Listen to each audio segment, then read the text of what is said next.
দেখো গতদিন আমরা কি কি পড়ছিলাম, ভেক্টর রাশি কাকে বলে, স্কেলার রাশি কাকে বলে, ভেক্টর রাশিগুলো মনে রাখার উপায়, মানে ভেক্টর রাশি মনে রাখার একটা ছন্দ শিখছিলাম আমরা, তাই না? তারপর হচ্ছে ভেক্টর রাশির প্রকাশ, ভেক্টর রাশিকে দুই ভাবে প্রকাশ করা হয়, জ্যামিতিক উপায়ে আর অক্ষরের মাধ্যমে। ঠিক আছে, আর কি দেখছিলাম, জ্যামিতিক উপায়ে ভেক্টরকে কি দ্বারা প্রকাশ করা হয়, তীর চিহ্নিত সরল রেখা দ্বারা, তীর চিহ্নিত সরল রেখা দ্বারা। আর অক্ষরের মাধ্যমে কয় ভাবে প্রকাশ করা হয়, চার ভাবে।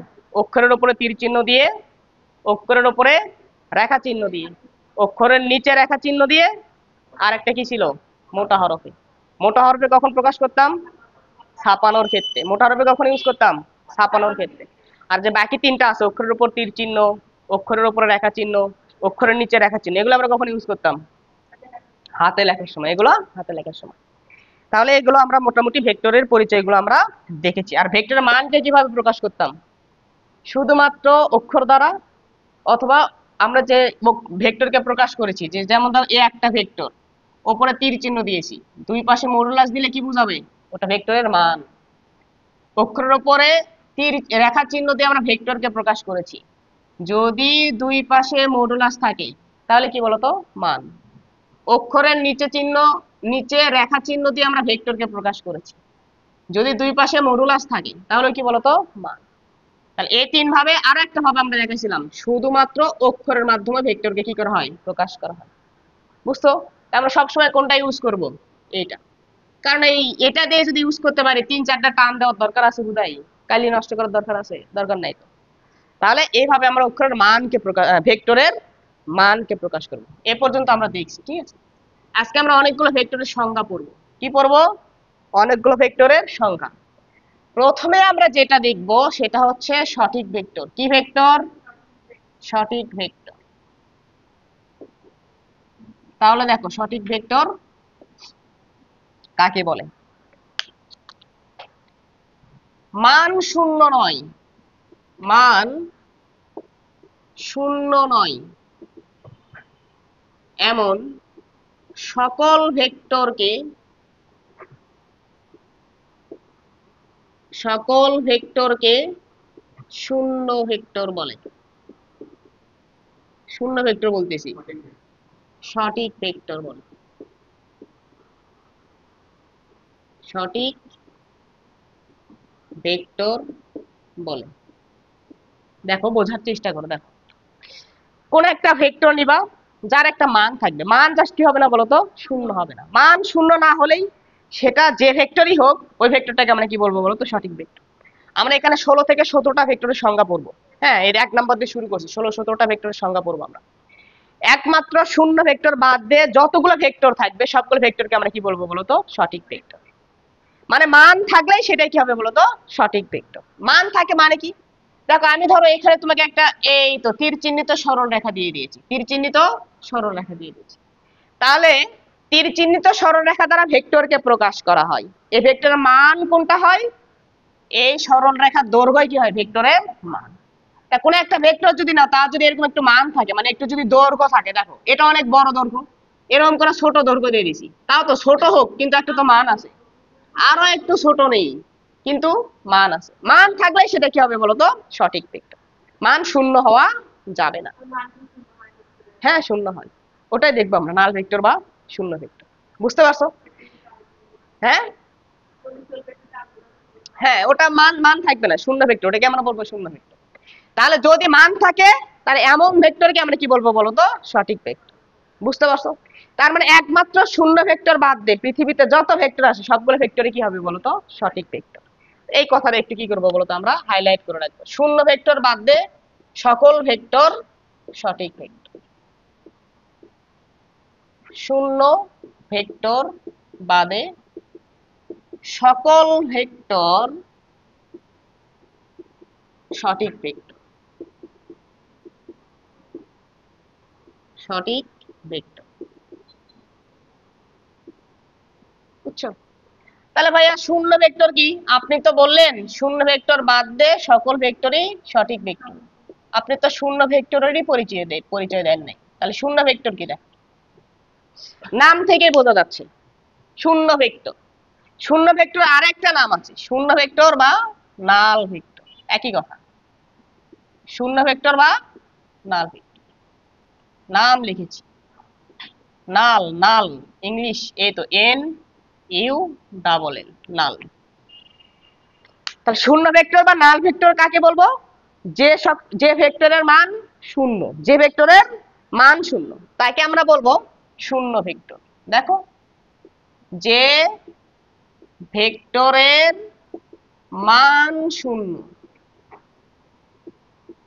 তাকে শূন্য ভেক্টর বলে,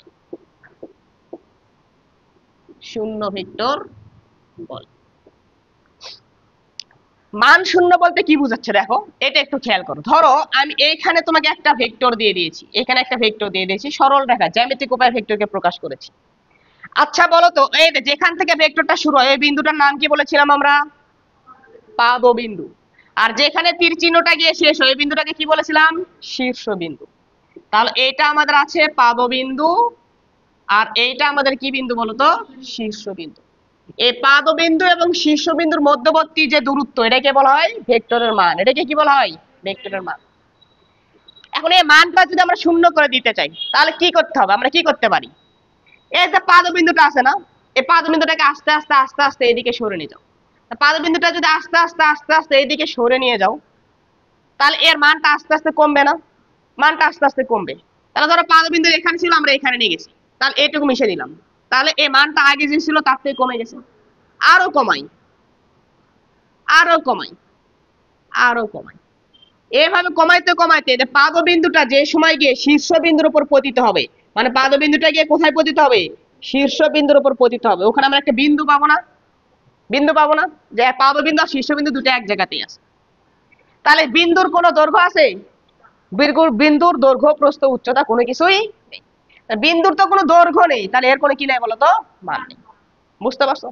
তাহলে এরকম যদি হয় যে কোনো যদি দৈর্ঘ্য না থাকে কোনো একটা ভেক্টর, অর্থাৎ মান যদি না থাকে, তাহলে মান না থাকার অর্থে কি বলতো?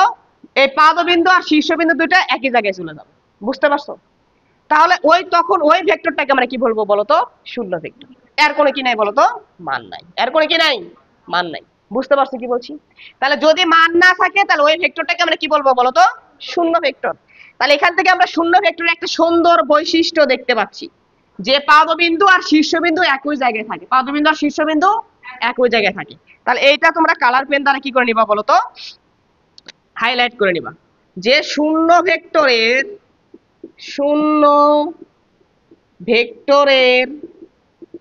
পাদবিন্দু ও শীর্ষবিন্দু একই। শূন্য ভেক্টরের পাদবিন্দু ও শীর্ষবিন্দু একই। যেটা পাদবিন্দু ওইটাই কি হয়? শীর্ষবিন্দু, দুটো এক জায়গায় থাকে, যার ফলে তাদের মাঝখানে কোনো দৈর্ঘ্য থাকে না। ওটাকে আমরা কি বলবো বলতো? শূন্য ভেক্টর। বুঝতে পারছো?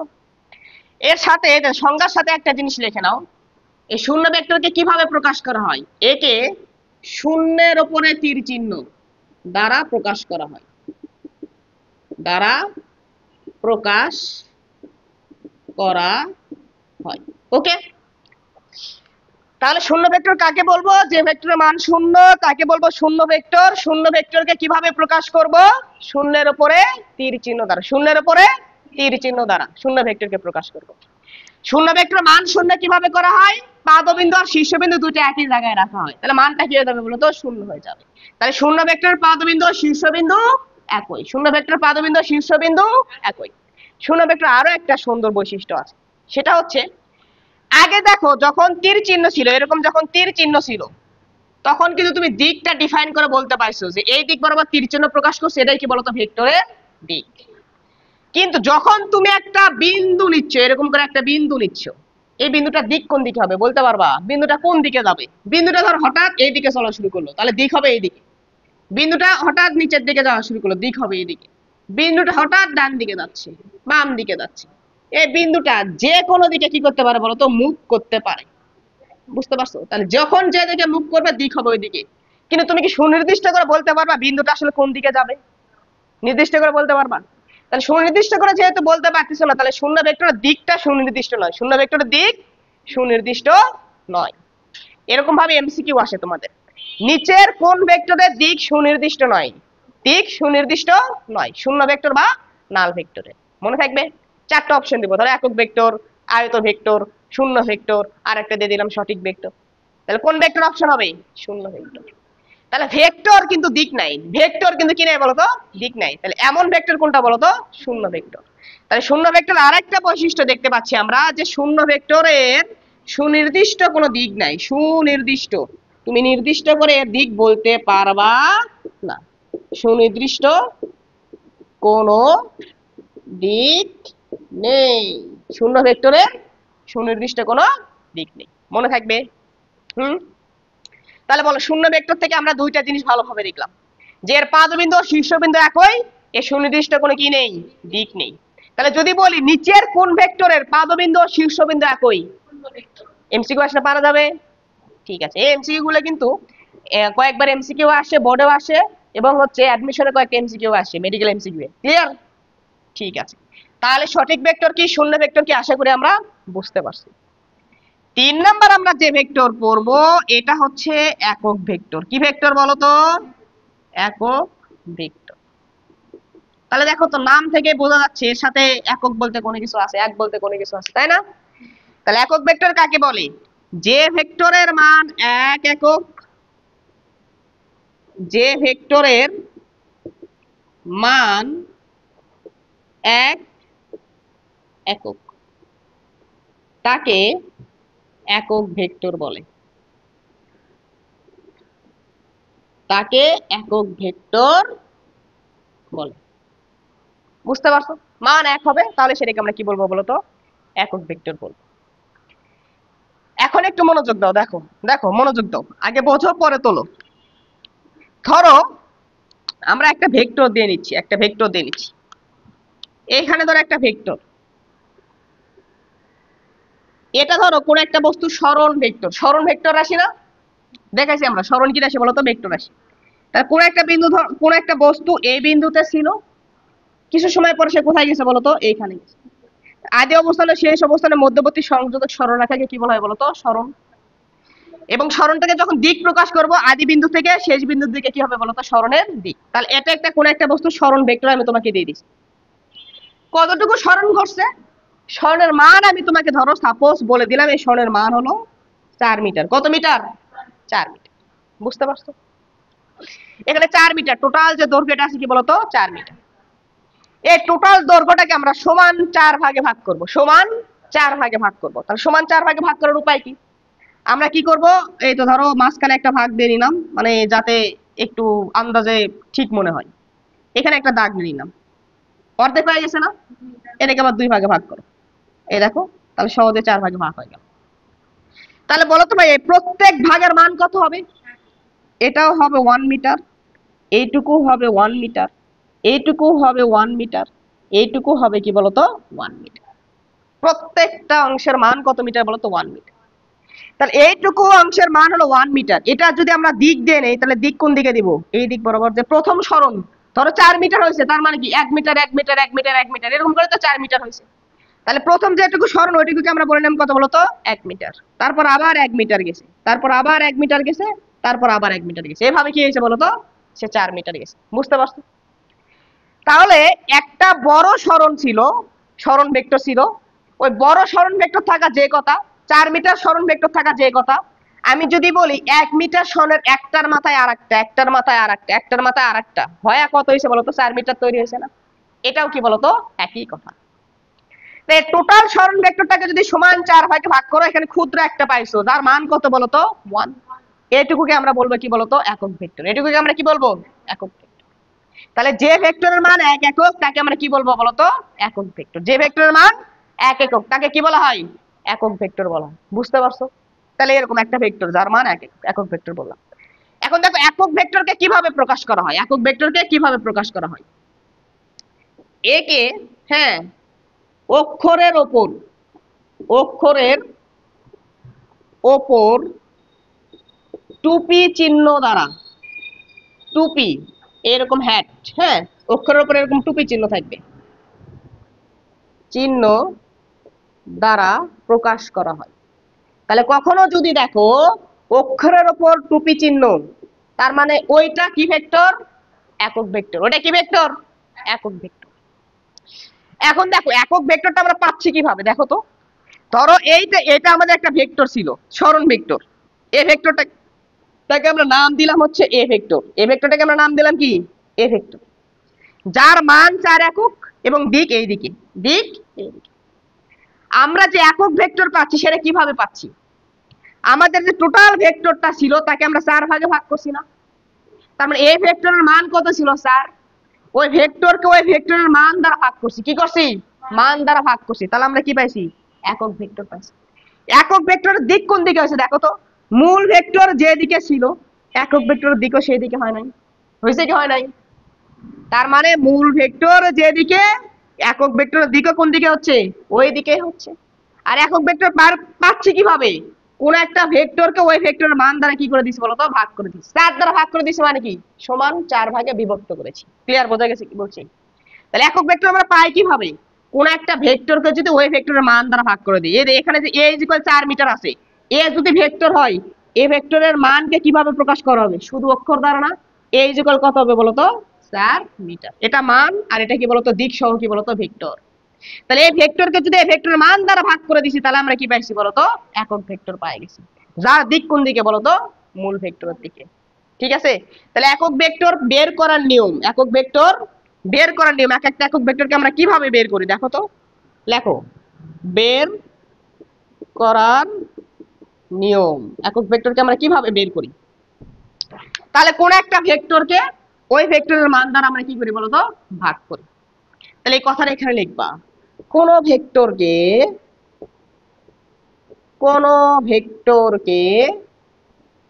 ওই ভেক্টরের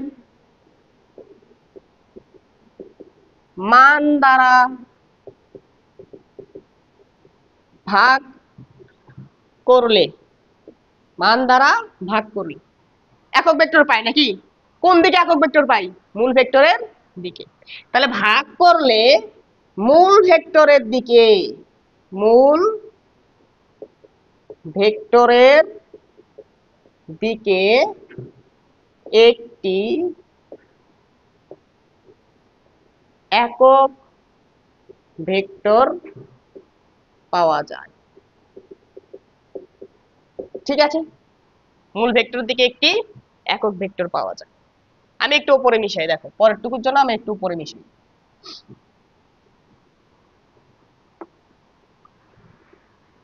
এখন একটু মনোযোগ দাও তো। তাহলে আমরা এ ভেক্টর যেটা আছে এইটার একটা একক ভেক্টর নিব। এর একক ভেক্টর ইন জেনারেল, সাধারণত একক ভেক্টরকে ছোট হাতের অক্ষর দ্বারা প্রকাশ করা হয়। ছোট হাতের অক্ষরের উপর এভাবে টুপি চিহ্ন দেওয়া হয়। এটা কি বুঝছো? এর একক ভেক্টর। কার একক ভেক্টর? এর একক ভেক্টর। তাহলে এর যদি একক ভেক্টর বার করতে চাও কি করতে হবে? ওই এ ভেক্টরকে এ ভেক্টরের মান দ্বারা ভাগ করে দিতে হবে। কোন একটা ভেক্টরকে ওই ভেক্টরের মান দ্বারা ভাগ করে দিলে আমরা ওই ভেক্টরের দিকে একটি কি পাই বলতো? একক ভেক্টর পাই। তাই একক ভেক্টরের দিক কোন দিকে হবে? মূল ভেক্টরের দিকে। মনে থাকবে? ঠিক আছে। দেখো তো এই যে পরের লাইন আছে, এই লাইন থেকে আমরা এটা লিখতে পারি, এ ভেক্টর ইকুয়াল কোন একটা ভেক্টরের মান ইনটু কি আসলো বলতো? একক ভেক্টর। তাহলে কোন একটা ভেক্টরের মানকে যদি আমরা একক ভেক্টর দ্বারা গুণ করে দেই তাহলে আমরা ওই ভেক্টরটা পাওয়া যায়। বুঝতে পারছো? তাহলে মানের সাথে, কোন একটা মানের সাথে একক ভেক্টর গুণ থাকলে ওটা কি হয়ে যায়? ভেক্টর হয়ে যায়। ওটা কি হয়ে যায়? ভেক্টর হয়ে যায়। এটুকু কি বোঝা গেছে? কারো কোনো সমস্যা আছে?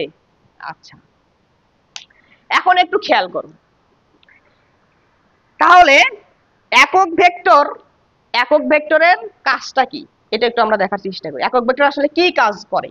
ধরো একটা একক ভেক্টর নিচ্ছি আমরা, এখান থেকে এই দিক বরাবর আমরা একটা একক ভেক্টর নিলাম। এই ভেক্টরের মান কত হবে বলতো? 1। দিক হবে এই দিক বরাবর। এখানে একটা একক ভেক্টর, এটা নাম দিলাম আমরা ধরো পি ভেক্টর। কি ভেক্টর নাম দিলাম? এই যে পি এর উপর ক্যাপ চিহ্ন আছে, তার মানে এটা একটা কি ভেক্টর? একক ভেক্টর, যার মান কত? 1। এই দিক বরাবর আমরা একটা একক ভেক্টর নিব, এই দিক বরাবর একটা আমরা একক ভেক্টর নিব। এটারও মান কত হবে? 1। মানে এটার মান আর এটার মান মোটামুটি কি হবে বলতো? সমান। তাহলে এটারও মান 1, এটারও মান 1। তাহলে ভাইয়া এটা যে ভেক্টর এটা তো সেই ভেক্টরই হওয়ার কথা, তাহলে আপনি আলাদা ভেক্টর দিলেন কেন? ভেক্টরের মান ও দিক যদি একই হয় তাহলে সেটা কি হয়ে যায় বলতো? একই ভেক্টর হয়ে যায়। এটার মান এক, এটার মান এক, ঠিক আছে, কিন্তু এটা এই দিকে, এটা কোন দিকে? এই দিকে না, দিক আলাদা না, তাহলে ভেক্টরটা কি হয়ে যাবে? আলাদা হয়ে যাবে। তাহলে এই ভেক্টরটাকে আমরা আলাদা ভেক্টর নাম দিলাম, এটাকে আমরা বললাম কি বলতো? Q vector. বুঝতে পারছো? এই দিক বরাবর আমরা আর একটা ভেক্টর দিলাম, ঠিক আছে, এটা একটা একক ভেক্টর নিলাম, এটার নাম দিলাম আমরা আর ভেক্টর। দিক আলাদা, তার মানে আলাদা ভেক্টর হবে। এই দিক বরাবর আমরা আর একটা ভেক্টর নিলাম, এস একক ভেক্টর। বুঝতে পারছো? আচ্ছা বলো তো ভাইয়া, এখানে যে চারটা ভেক্টর বলে দিছি P Q R S, P Q R S, চারটা ভেক্টরের মান সমান না? মান সমান না, সবগুলোর মানই কত বলো তো? এক এক। তাহলে এখানে কি মানের কোনো পরিবর্তন হচ্ছে? তাহলে পরিবর্তন কিসের উপর ভিত্তি করে আমরা আলাদা ভেক্টর বললাম? জাস্ট দিকের উপর ভিত্তি করে। জাস্ট কিসের উপর ভিত্তি করে? এটা এইদিকে, এটা এইদিকে, এটা এইদিকে, এটা এইদিকে। তাহলে একক ভেক্টরের কাজ আসলে কি? এটা তো মান নির্ণয় করে দেবে না, মান সব সময় একই বলে দেবে, ঠিক কি না? একক ভেক্টর মান সবসময় কত বলে দেবে? একই বলে দেবে। কিন্তু একক ভেক্টর কি করে বলতো? দিক আলাদা আলাদা বের করে দেয়। সবগুলো একক ভেক্টরের দিক একই দিকে হবে না, কিন্তু সব একক ভেক্টরের মান কি হবে? একই হবে। ক্লিয়ার? বোঝা গেছে কি বলছি? তাহলে একক ভেক্টরের কাজ কি হচ্ছে? দিক বার করা। কাজ কি হচ্ছে?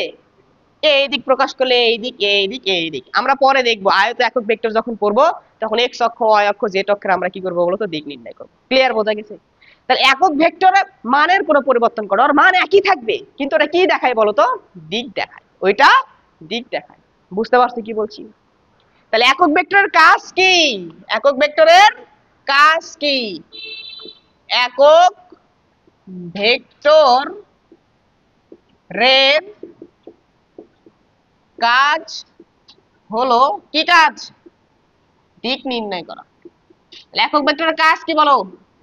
দিক নির্ণয় করা। এটা জাস্ট দিক নির্ণয় করে দেয়, ঠিক আছে? এখন একটু দেখো তো, আমি ধরো তোমাকে বললাম একটা ভেক্টর এ ভেক্টর, একটা ভেক্টর এ ভেক্টর, ওই ভেক্টরের মান হলো এ, ওই ভেক্টরের মান কত? এ। দিকটা পূর্ব দিকে, দিকটা কোন দিকে বলো তো? তাহলে এইটা দেখো, এই দিকটা আমি বললাম পূর্ব দিক, এই দিকটাকে আমি বললাম পশ্চিম দিক, এটাকে আমি বললাম উত্তর দিক, আর এটাকে আমি কি বললাম বলতো? দক্ষিণ দিক। আমি তোমাকে বললাম এমন একটা ভেক্টর নির্ণয় করো যার মান হলো এ, যার দিক হলো কোন দিকে বলতো? পূর্ব দিকে। তাহলে একটা ভেক্টরকে প্রকাশ করার জন্য আমাদের দুইটা জিনিসের দরকার হয়, একটা হলো মান, আর একটা কি বলতো? দিক।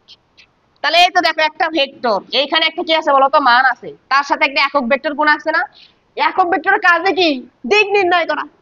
তাহলে আমি যদি এই ভেক্টরের মান তো এ ভাইয়া, পূর্ব দিক, পূর্ব দিক বোঝানোর জন্য আমি কোন ভেক্টর ইউজ করব? পি একক ভেক্টর। তার মানে এর সাথে আমি কি করে দেবো বলতো? পি একক ভেক্টর গুণ করে দেব। তাহলে এইটা দ্বারা কি বুঝাবে? এ এমন একটা ভেক্টর যার মান হলো এ, দিক কোন দিকে বলতো? পি এর দিকে। পি মানে কোন দিক বোঝাচ্ছে? পূর্ব দিক। আমি বললাম আরো একটা ভেক্টর নাও যার মান ধরো 5 একক, মান কত একক? 5 একক, দিক পশ্চিম দিকে, দিক কোন দিকে? তাহলে আমি একটা ভেক্টর ধরলাম ধরো বি ভেক্টর, বি ভেক্টর যার মান 5 আর দিক কোন দিকে? পশ্চিম দিকে। তাহলে পশ্চিম দিক বোঝানোর জন্য এখানে কি করতে হবে? একক ভেক্টর গুণ করতে হবে। তাহলে এটা আমরা একটা কি পাবো বলতো? ভেক্টর পাবো। ক্লিয়ার? বোঝা গেছে? আমি আরো একটা ভেক্টর বললাম যার মান ধরো 10 একক, কিন্তু দিকটা উত্তর দিকে, দিকটা কোন দিকে? তাহলে এটার সাথে আমরা কি করে দেবো বলতো? একটা একক ভেক্টর গুণ করে দেবো। একক ভেক্টরের কাজই হলো কি বার করা বলতো? দিক বার করা। তাহলে এটা হলো মান, আর এটা কি বলতো? দিক। আর মান আর দিক একসাথে আছে, তার মানে এটা একটা কি হবে বলতো? ভেক্টর। আলাদা ভেক্টর নাম দিলাম কি বলতো? C vector. বোঝা গেছে কি বলছি? তাহলে যদি কোন একটা মানের সাথে দেখো একক ভেক্টর গুণ আকারে আছে, তার মানে ওই একক ভেক্টর কি নির্দেশ করবে? ওই ভেক্টরের দিক নির্দেশ করবে, ওই ভেক্টরের দিক নির্দেশ করবে। আর ওই একক ভেক্টরের সাথে যে সংখ্যাটা গুণ আকারে থাকবে, ওই সংখ্যাটা কি হবে? ওই ভেক্টরের মান, ওই ভেক্টরের মান। ক্লিয়ার? বোঝা গেছে কি বলতেছি? তাহলে একক ভেক্টরের কাজ কি? দিক নির্ণয়। একক ভেক্টরের কাজ কি? আচ্ছা, এখন ধরো আমি তোমাকে আর একটা জিনিস এখান থেকে শিখাই। ধরো তোমার কাছে একটা সংখ্যা আছে, একটা সংখ্যা আছে, ঠিক আছে? 10, 10ই দিলাম, 10 একটা সংখ্যা।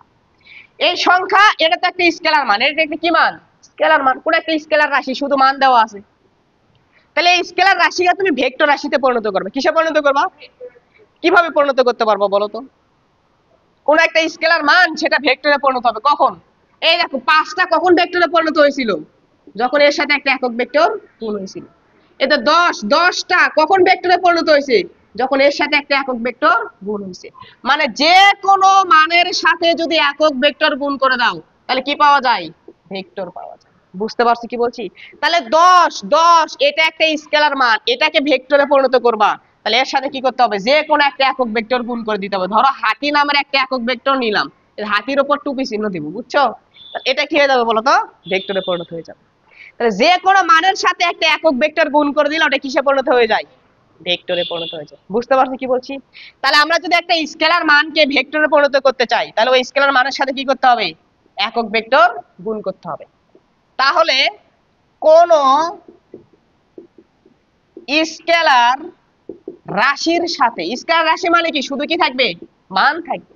তাহলে কোন স্কেলার রাশির সাথে আমরা যদি একটা একক ভেক্টর গুণ করি, একক ভেক্টর গুণ করলে কি হবে? যে স্কেলার রাশিটা ছিল ওটা ভেক্টরে পরিণত হবে। বুঝতে পারছো? তা ভেক্টর রাশিতে পরিণত হয়, ভেক্টর রাশিতে পরিণত হয়। তাহলে এখন বলো, মনোযোগ দাও, দেখো একক ভেক্টর কাকে বলে? যে ভেক্টরের মান এক একক। দেখো একক ভেক্টর সম্পর্কে যে কয়টা তথ্য এখানে লিখে দিচ্ছি, এই কয়টা তথ্য পড়লে হয়ে যাবে। যে ভেক্টরের মান এক একক তাকে কি বলে? একক ভেক্টর বলে। একক ভেক্টরকে কিভাবে প্রকাশ করা হয়? অক্ষরের উপর টুপি চিহ্ন দ্বারা, অক্ষরের উপর টুপি চিহ্ন দ্বারা। একক ভেক্টর বের করার নিয়ম কি? কোন একটা ভেক্টরকে ওই ভেক্টরের মান দ্বারা যদি ভাগ করি তাহলে মূল ভেক্টরের দিকে একটা কি পাই? একক ভেক্টর পাই। বুঝতে পারছো? তাহলে এখান থেকে আমরা এই যে এখান থেকে একক ভেক্টর ইকুয়াল কত? কোন একটা ভেক্টরকে ওই ভেক্টরের মান দ্বারা ভাগ করে দিলাম, তাহলে যে মূল ভেক্টরের দিকে একটা একক ভেক্টর পাইলাম। অর্থাৎ এই ভেক্টরের দিকটাই কোন দিকে হবে? এই দিকে। বুঝতে পারছো কি বলছি? এটা যে দিক নির্দেশ করবে এটাই কি হবে?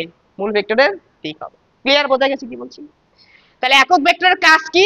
দিক নির্ণয় করা। এর কাজ কি? দিক নির্ণয় করা। এর মান সব সময় এক। তাহলে এটা আলাদা হবে কখন? যখন দিকটা আলাদা হয়ে যাবে। বুঝতে পারছো? তাহলে একক ভেক্টরের কাজ কি? দিক নির্ণয় করা।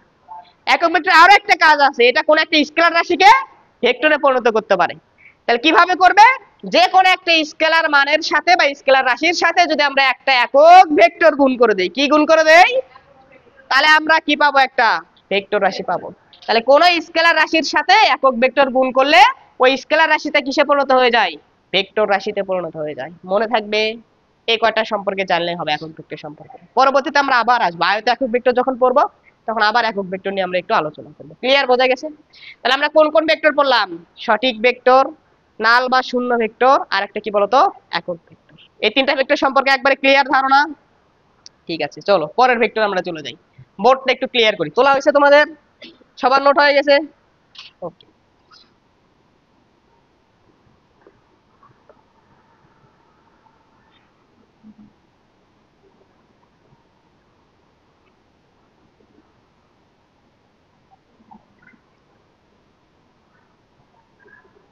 তারপর দেখো একক ভেক্টর আমরা দেখলাম। এখন আমরা যেটা দেখব সেটা হলো 4 নাম্বার, সমান ভেক্টর।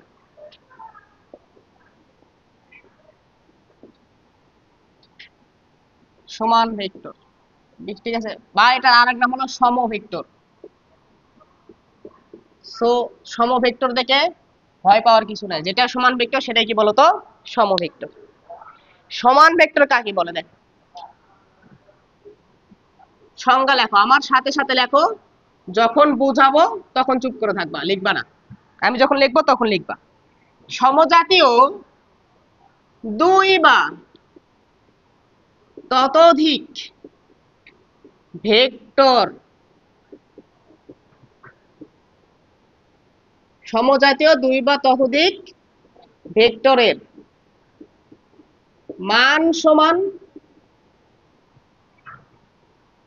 এবং দিক একই হলে তাদেরকে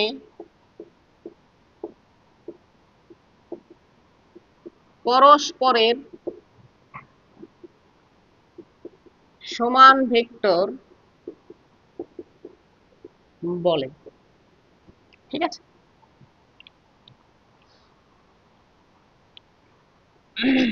দেখো একটু বোঝার চেষ্টা করো, প্রত্যেকটা ওয়ার্ড বোঝো। সমান ভেক্টর কাকে বলবো? সমজাতীয় দুই বা ততোধিক ভেক্টরের মান সমান, মান সমান এবং দিক একই হলে তাদেরকে আমরা কি বলবো বলো তো? সমান ভেক্টর। প্রথম কথা দেখো, সমজাতীয়। সমজাতীয় এটা আমি কেন লিখলাম? সমজাতীয় লেখার অর্থ কি? দেখো, তুমি দুইটা ভেক্টর ভিতর তুলনা করতেছো, এরা সমান কি সমান নয়, সমান কি সমান নয়। তাহলে তুলনা সবসময় সমজাতীয় জিনিসের ভিতরেই হয়। ধরো আমার ভর কতটুকু, স্বপ্নিলের ভর কতটুকু তুমি মাপতে চাচ্ছ, তাহলে আমি, তার মানে কি আমি কতটুকু মোটা ও কতটুকু চিকন এটা তো মাপবা, তাই তো?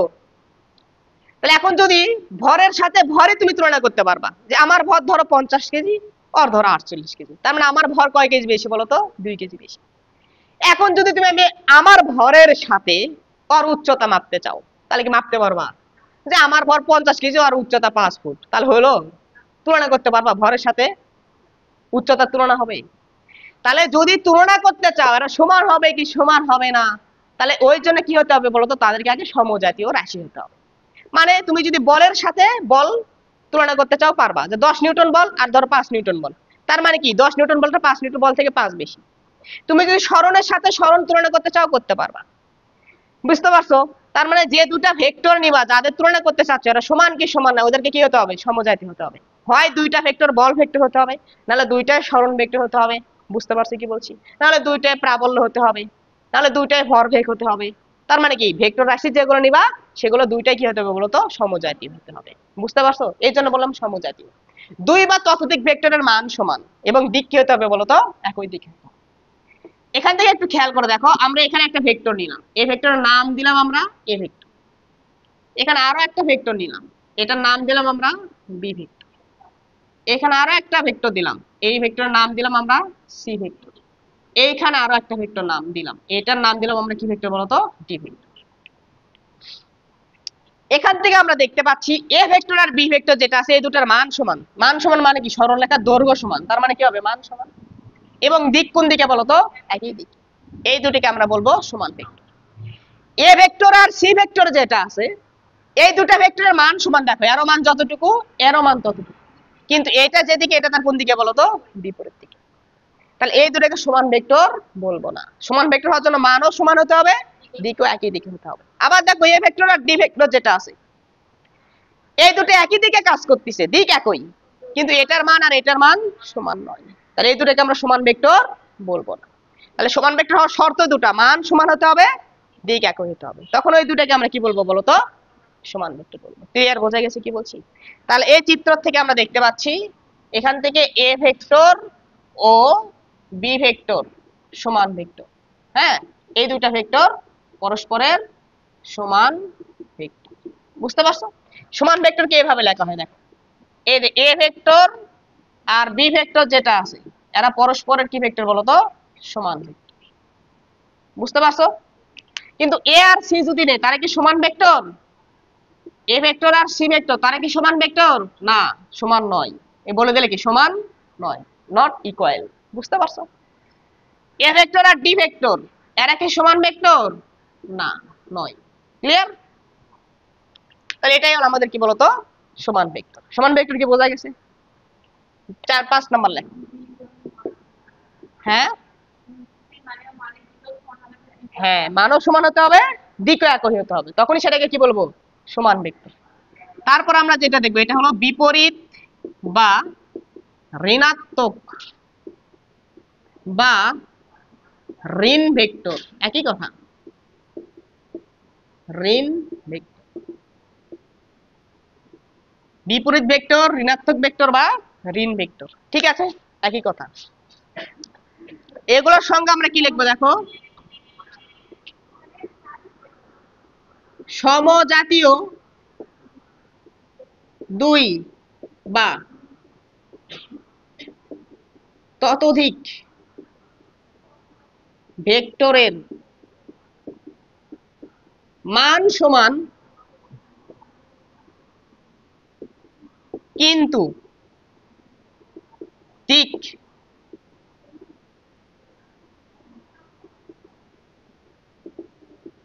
বিপরীত হলে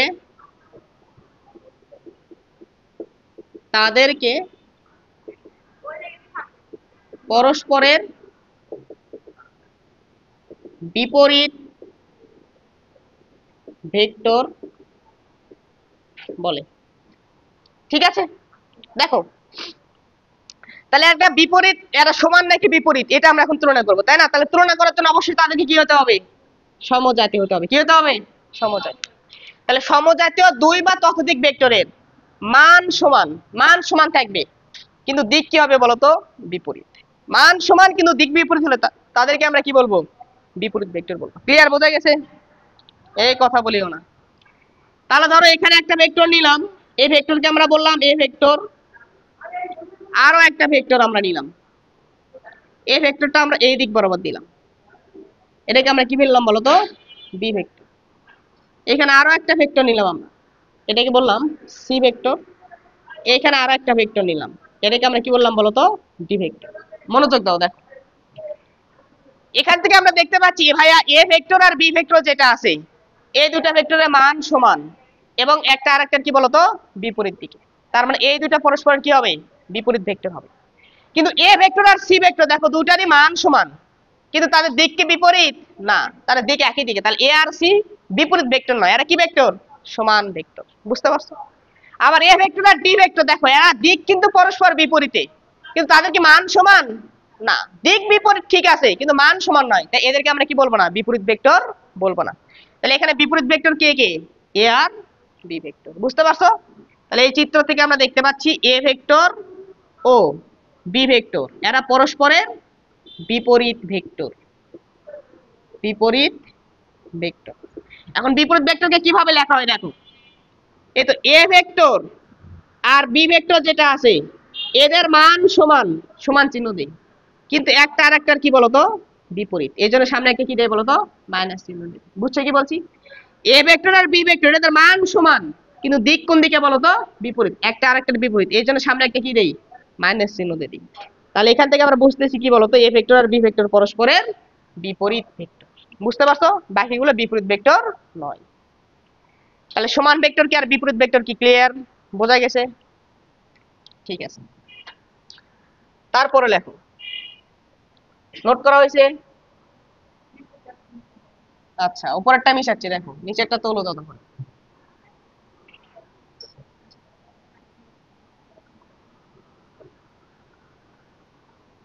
তারপর লেখো 6 নাম্বার, সদৃশ ভেক্টর। সদৃশ ভেক্টর।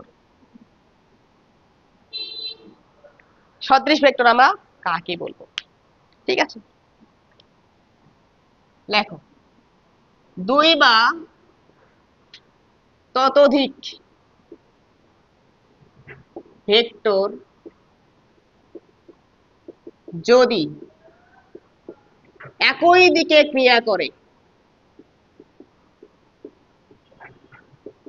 একই দিকে ক্রিয়া করে, তবে তাদেরকে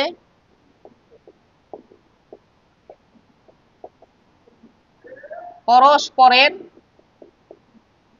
সদৃশ ভেক্টর বলে। ওকে, দুই বা ততোধিক ভেক্টর যদি একই দিকে ক্রিয়া করে তাদেরকে আমরা কি বলবো বলতো? সদৃশ ভেক্টর বলবো।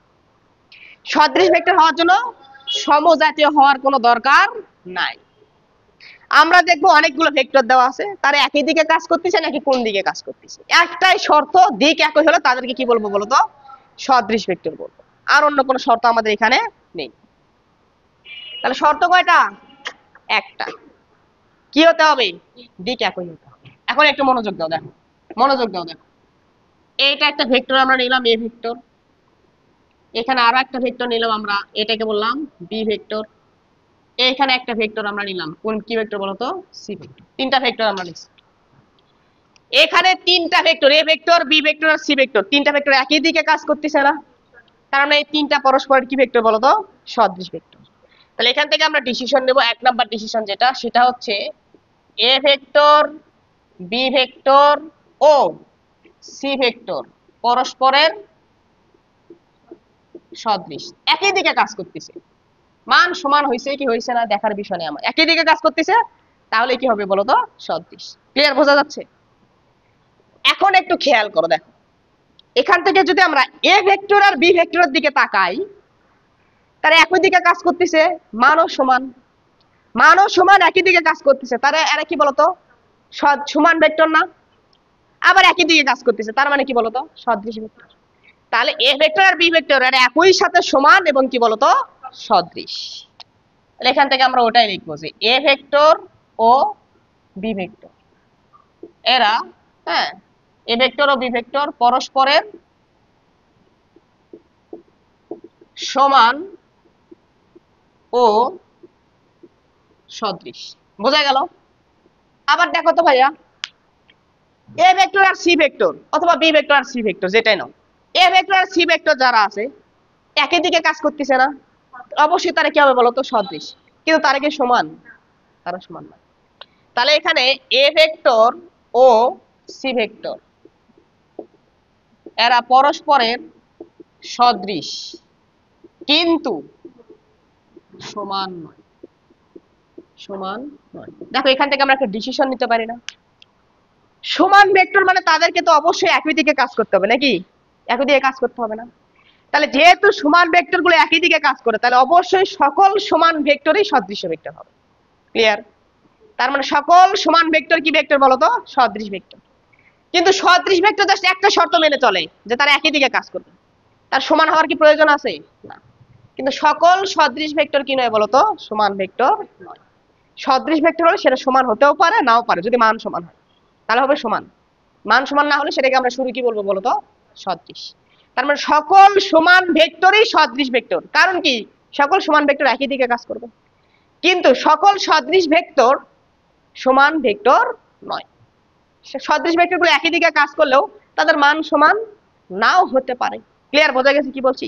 তাহলে এখান থেকে আমরা ওই ডিসিশনটা লিখবো যে সকল সমান ভেক্টর সদৃশ ভেক্টর, সকল সমান ভেক্টর সদৃশ ভেক্টর, কিন্তু সকল সদৃশ ভেক্টর সমান ভেক্টর নয়, সমান ভেক্টর নয়। ক্লিয়ার, বোঝা গেছে? বুঝতে পারছো? কোনো সমস্যা আছে? সমস্যা থাকলে বলবা, সমস্যা নেই। তাহলে সদৃশ ভেক্টর আমরা পড়লাম। পরে আমরা যেটা দেখবো এটা হলো বিসদৃশ ভেক্টর। বিসদৃশ ভেক্টর 7 নাম্বার।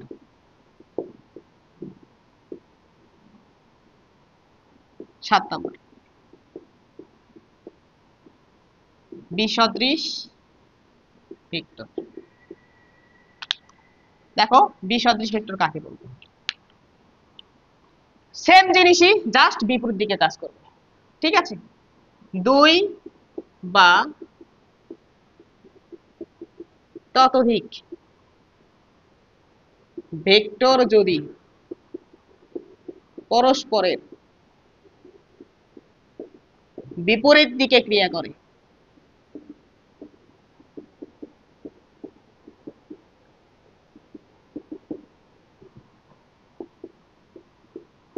তবে তাদেরকে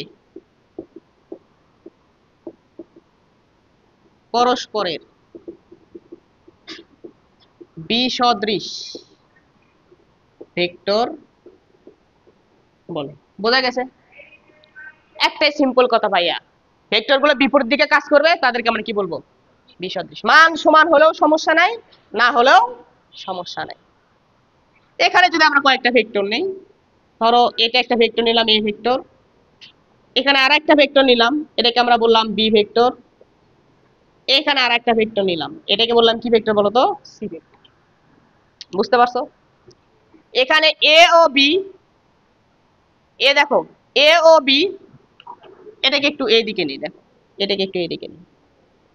এ ও বি পরস্পরের কি বলতো? বিসদৃশ। কারণ কি? তারা পরস্পর বিপরীত দিকে কাজ করতেছে, তাই না? এ আর সি পরস্পরের বিসদৃশ। এখন একটু মনোযোগ দাও তো, এ আর বি যেটা আছে এরা শুধু কি বিসদৃশ, তার কি বিপরীত নয়? কারণ কি বলতো? বিপরীত দিকে কাজ করতেছে, মান কি বলতো? সমান। তাহলে এরা একই সাথে বিপরীত এবং কি বলতো বিসদৃশ।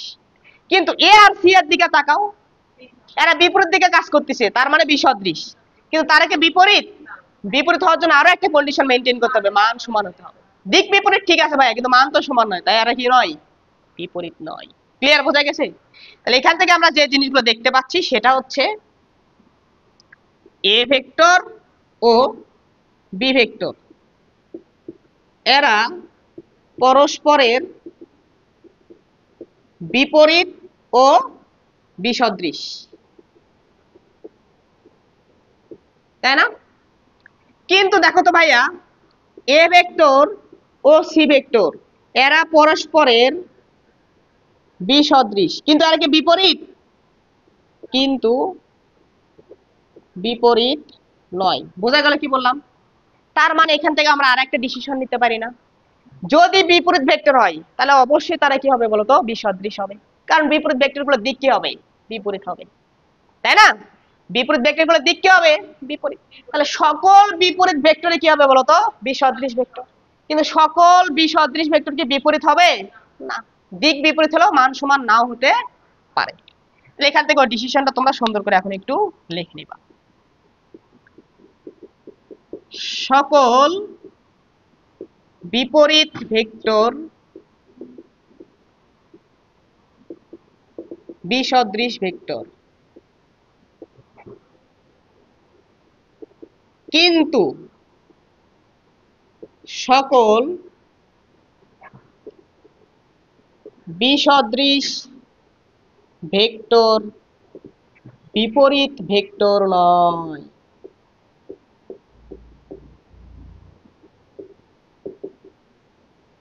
বোঝা গেল? হ্যাঁ, এই সবাই ক্লিয়ার? কোনো সমস্যা আছে? ওকে, নোট করা হয়েছে? দাম দাম করে নোট করো।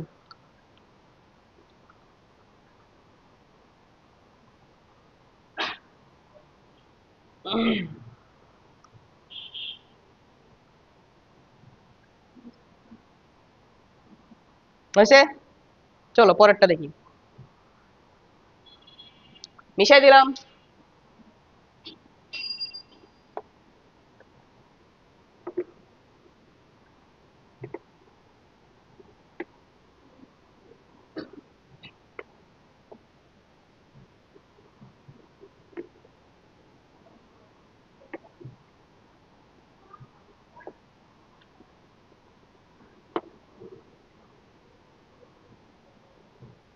আট নাম্বার লেখো, আয়ত একক ভেক্টর। আয়ত একক ভেক্টর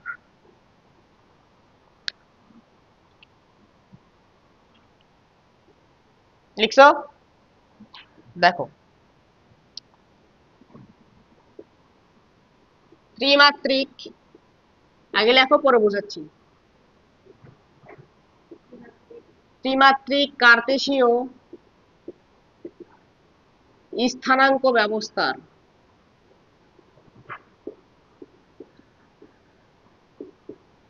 ধনাত্মক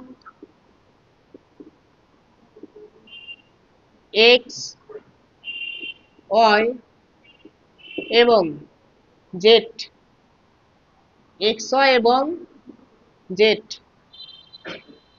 অক্ষ বরাবর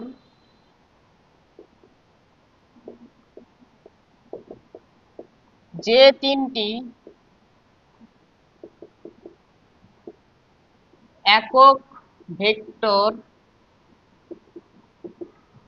কি কি তিনটা একক ভেক্টর? একটা হলো আই ক্যাপ, একটা হলো জে ক্যাপ, আর একটা হলো কে ক্যাপ। যে তিনটি একক ভেক্টর বিবেচনা করা হয়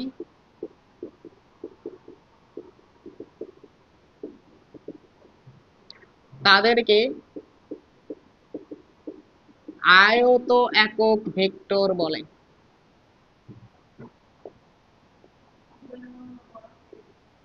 হ্যাঁ, ছোট হাতের দ্বারাই প্রকাশ করে, লেখো তুমি।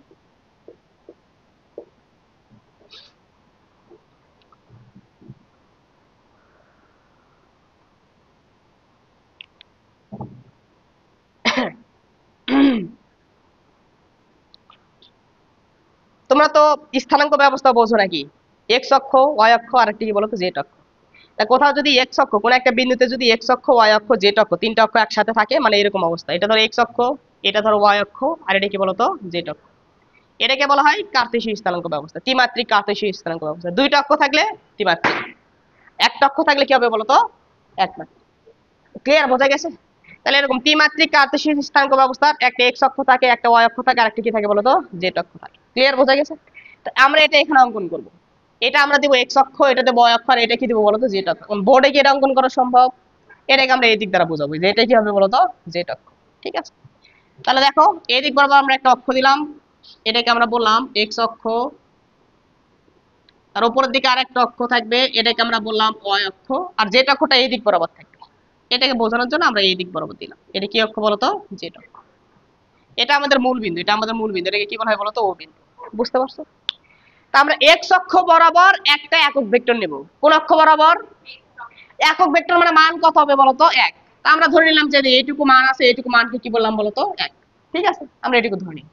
তাহলে ধরো এই যে এখান থেকে এইটুকু আমরা ধরে নিলাম, এইটুকু হচ্ছে আমাদের মান হলো এক। আর দিকটা কোন দিক বরাবর, এক্স অক্ষ বরাবর। তার মানে এটা একটা কেমন ভেক্টর, একক ভেক্টর। মান যেহেতু এক, তার মানে এটা কি ভেক্টর, একক ভেক্টর। ঠিক আছে, সমান করে আমরা এই দিক বরাবর আরো একটা একক ভেক্টর নিলাম, এই তো এই দিক বরাবর। তাহলে মান কত হবে, এক। দিকটা কোন অক্ষ বরাবর, ওয়াই অক্ষ বরাবর। এই দিক বরাবর আমরা আর একটা একক ভেক্টর নিলাম, মানে মান কত হবে, এক। দিকটা কোন দিক বরাবর হবে, জেড অক্ষ বরাবর। একটু আগে আমি তোমাদেরকে বোঝাই এসে একক ভেক্টর সময় যে একক ভেক্টর সবগুলোর মান কত হয়, একই হয়, জাস্ট ভিন্ন হয় কি, দিক ভিন্ন হয় কি।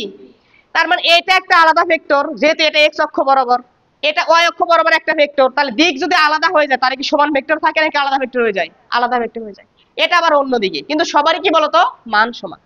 তাই আমি এক্স অক্ষ বরাবর যে একক ভেক্টর নিচ্ছি, যে কোন একটা একক ভেক্টর সেটা যদি এক্স অক্ষ বরাবর থাকে, এটাকে সার্বজনীন ভাবে ধরে নেওয়া হয়েছে আই ক্যাপ দ্বারা। কি ক্যাপ দ্বারা, এক্স অক্ষ বরাবর একটা একক ভেক্টর, এক্স অক্ষ বরাবর একক ভেক্টর, এটা কি বলতো, আই ক্যাপ। আচ্ছা ভাইয়া বলো তো, একক ভেক্টরের কাজ কি, দিক নির্ণয় করে। একক ভেক্টরের কাজ কি, তাই কোথাও যদি এক্স অক্ষর দিক বোঝাইতে চাও তাহলে কি ইউজ করবা, আই ক্যাপ। আর মান কি হবে বলতো, এক। মানের কোনো পরিবর্তন হবে না, মান তো এক, সবসময় একই থাকবে। কিন্তু যখনই আই ক্যাপ কোথাও দেখবা, তার মানে বুঝবা কি বলতো, ওই ভেক্টরটা কোন দিক বরাবর কাজ করতেছে, এক্স অক্ষ বরাবর। একটা এক্সাম্পল দেই, ধরো আমি তোমাকে একটা ভেক্টর দিয়েছি যার মান হলো 10, এর সাথে গুণ করে দিছি কি বলতো, আই ক্যাপ। তার মানে এটা একটা ভেক্টর না, যার মান কত, 10, দিক কোন দিকে, এক্স অক্ষ বরাবর। আই ক্যাপ বলতে কোন অক্ষ বরাবর হবে বলতো, এক্স অক্ষ। এই তো ওয়াই অক্ষ বরাবর আরেকটা একক ভেক্টর নিয়েছি না, মান কত, এক। কিন্তু এটা যে ওয়াই অক্ষ বরাবর একটা দিক, এটার আলাদা দিক, তাহলে আলাদা দিক প্রকাশ করার জন্য আলাদা একটা একক ভেক্টর নেওয়া লাগবে, ওটাকে আমরা বলছি জে ক্যাপ। ওটাকে আমরা কি বলছি বলতো, জে ক্যাপ। কোথাও যদি দেখো জে ক্যাপ, তার মানে ওটা কোন অক্ষকে বোঝাবে, ওয়াই অক্ষকে। বোঝা গেছে কি বলছি? এটা তো আরেকটা একক ভেক্টর, মান একই, কিন্তু এটা জেড অক্ষ বোঝাচ্ছে, এটাকে আমরা বলছি কি কি বলতো, কে ক্যাপ। ঠিক আছে, তাহলে ত্রিমাত্রিক কার্তেশীয় স্থানাঙ্ক ব্যবস্থার এক্স অক্ষ বরাবর যে একক ভেক্টর নেওয়া হয়েছে আই ক্যাপ, ওয়াই অক্ষ বরাবর যে একক ভেক্টর নেওয়া হয়েছে জে ক্যাপ, জেড অক্ষ বরাবর যে একক ভেক্টর নেওয়া হয়েছে কে ক্যাপ, এই একক ভেক্টর গুলোকে বলা হয় আয়ত একক ভেক্টর। এগুলোকে কি বলা হয়, তাহলে আই ক্যাপ, জে ক্যাপ আর কে ক্যাপ, এগুলোকে কি বলা হবে, আয়ত একক ভেক্টর। বোঝা গেছে কি বলছি? এখন ভাই আপনি তো এক্স অক্ষের ধনাত্মক দিকে নিলেন, ওয়াই অক্ষ ধনাত্মক লিখেন, জেড অক্ষ ধনাত্মক দিকে নিলেন, কেউ যদি এখন ঋণাত্মক দিকে যায় তাহলে কি করব? এক্স অক্ষের ধনাত্মক দিকে আই ক্যাপ, ঋণাত্মক দিকে কি হবে, মাইনাস আই ক্যাপ। বিপরীত দিকে না, বিপরীত দিকে হয়ে কি দাঁড়ায়, মাইনাস থাকে। ওয়াই অক্ষের ধনাত্মক দিকে আপনি জে ক্যাপ নিছেন, ঋণাত্মক দিকে কি হবে, মাইনাস জে ক্যাপ। জেড অক্ষের ধনাত্মক দিকে কে ক্যাপ নিয়েছেন, ঋণাত্মক দিকে কি হবে, মাইনাস কে ক্যাপ হবে। বুঝতে পারছো? তাহলে এক্স অক্ষের, এক্স অক্ষের ধনাত্মক দিকে, ধনাত্মক দিকে আয়ত একক ভেক্টর, এ বাবাজিকে জানো কি বললাম, আই ক্যাপ। তাহলে যদি এখন এক্স অক্ষের ঋণাত্মক দিকে নাও, কোন দিকে, ঋণাত্মক দিকে আয়ত একক ভেক্টর, এটা যেন কি হবে, মাইনাস আই ক্যাপ। বোঝা যাচ্ছে আমার কথা? তারপর ওয়াই অক্ষের ধনাত্মক দিকে, ওয়াই অক্ষের ধনাত্মক দিকে আয়ত একক ভেক্টর, এটাকে আমরা কি বলবো, জে ক্যাপ। তাহলে ওয়াই অক্ষের ঋণাত্মক দিকে আয়ত একক ভেক্টর, এটাকে আমরা কি বলবো বলতো? মাইনাস। তারপর আমরা নিব জেড অক্ষের, জেড অক্ষের ধনাত্মক দিকে আয়ত একক ভেক্টর, এটাকে আমরা কি বলবো বলতো? কে ক্যাপ। তাহলে জেড অক্ষের ঋণাত্মক দিকে আয়ত একক ভেক্টর, এটা কি হবে? মাইনাস। বোঝা গেছে আয়ত একক ভেক্টর কোনগুলো? তাহলে এখন যদি আমি তোমাকে এইভাবে বলে দেই, ভাইয়া ধরো কোথাও একটা ভেক্টর আছে, হ্যাঁ সময় শেষ, আমাদের শেষ, আমারও পড়ানো শেষ, সমস্যা। ধরো আমি তোমাকে একটা ভেক্টর দিয়েছি 15, যার মান কত বলো তো? 15 মাইনাস কে ক্যাপ। এ স্বপ্নিল বলো, এই ভেক্টর, এটা যে একটা ভেক্টর, এটা কি বোঝাচ্ছে বলো? এটা একটা ভেক্টর, এর মান কত? -15। মান কখনো ঋণাত্মক হয়? মান কখনো ঋণাত্মক হয়? তাহলে মান কেন -15 বলতেছো তুমি রে? থাপড়ায় দাঁত টাত ফালে দেবো রে। মান কত? 15। মাইনাসটা আসছে কই থেকে? মাইনাস কে। তার মানে কোন দিক বোঝাচ্ছে? মাইনাস কে। কোন দিক? কার ঋণাত্মক? জেড অক্ষের ঋণাত্মক। তার মানে -15 কে ক্যাপ, এটা মানে হচ্ছে এটা এমন একটা ভেক্টর যার মান 15, দিক হচ্ছে জেড অক্ষের ঋণাত্মক দিকে। তাহলে ধরো এখানে আমি একটা ভেক্টর নাম দিলাম আমাদের মকবুল চাচা একটা নাম দিলাম, ঠিক আছে? ধরো কে একটা ভেক্টর, ওকে। তাহলে এটা এমন একটা ভেক্টর যার মান 15, কিন্তু দিকটা হচ্ছে জেড অক্ষের ঋণাত্মক দিকে। বোঝা গেছে কি বলছি? আর একটা ভেক্টর আমি তোমাকে এখানে দিলাম, বি ভেক্টর ইকুয়াল, হ্যাঁ 20 জে ক্যাপ। এটা মানে কি? ওয়াই অক্ষের ধনাত্মক দিকে, যার মান কত? তাহলে বি এমন একটা ভেক্টর যার মান 20 একক, কিন্তু দিক কোন দিকে? ওয়াই অক্ষের ধনাত্মক দিকে। বুঝতে পারছো? তাহলে আই ক্যাপ মানে এক্স অক্ষ, জে ক্যাপ মানে ওয়াই অক্ষ, কে ক্যাপ মানে জেড অক্ষ, মাইনাস আই ক্যাপ মানে এক্স অক্ষের ঋণাত্মক, মাইনাস জে ক্যাপ মানে ওয়াই অক্ষের ঋণাত্মক, মাইনাস কে ক্যাপ মানে কি? জেড অক্ষের ঋণাত্মক। ক্লিয়ার? বোঝা গেছে? আচ্ছা দেখো, দেখো সমরেখ ভেক্টর, সমরেখ ভেক্টর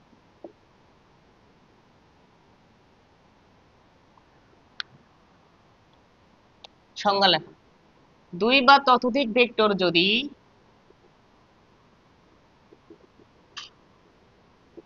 দুই বা ততোধিক ভেক্টর যদি একই রেখায় বা পরস্পরের সমান্তরালে অবস্থান করে,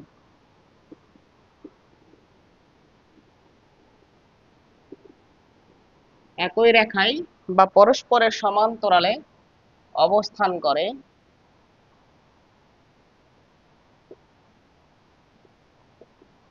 তবে তাদেরকে পরস্পরের সমরেখ ভেক্টর বলে।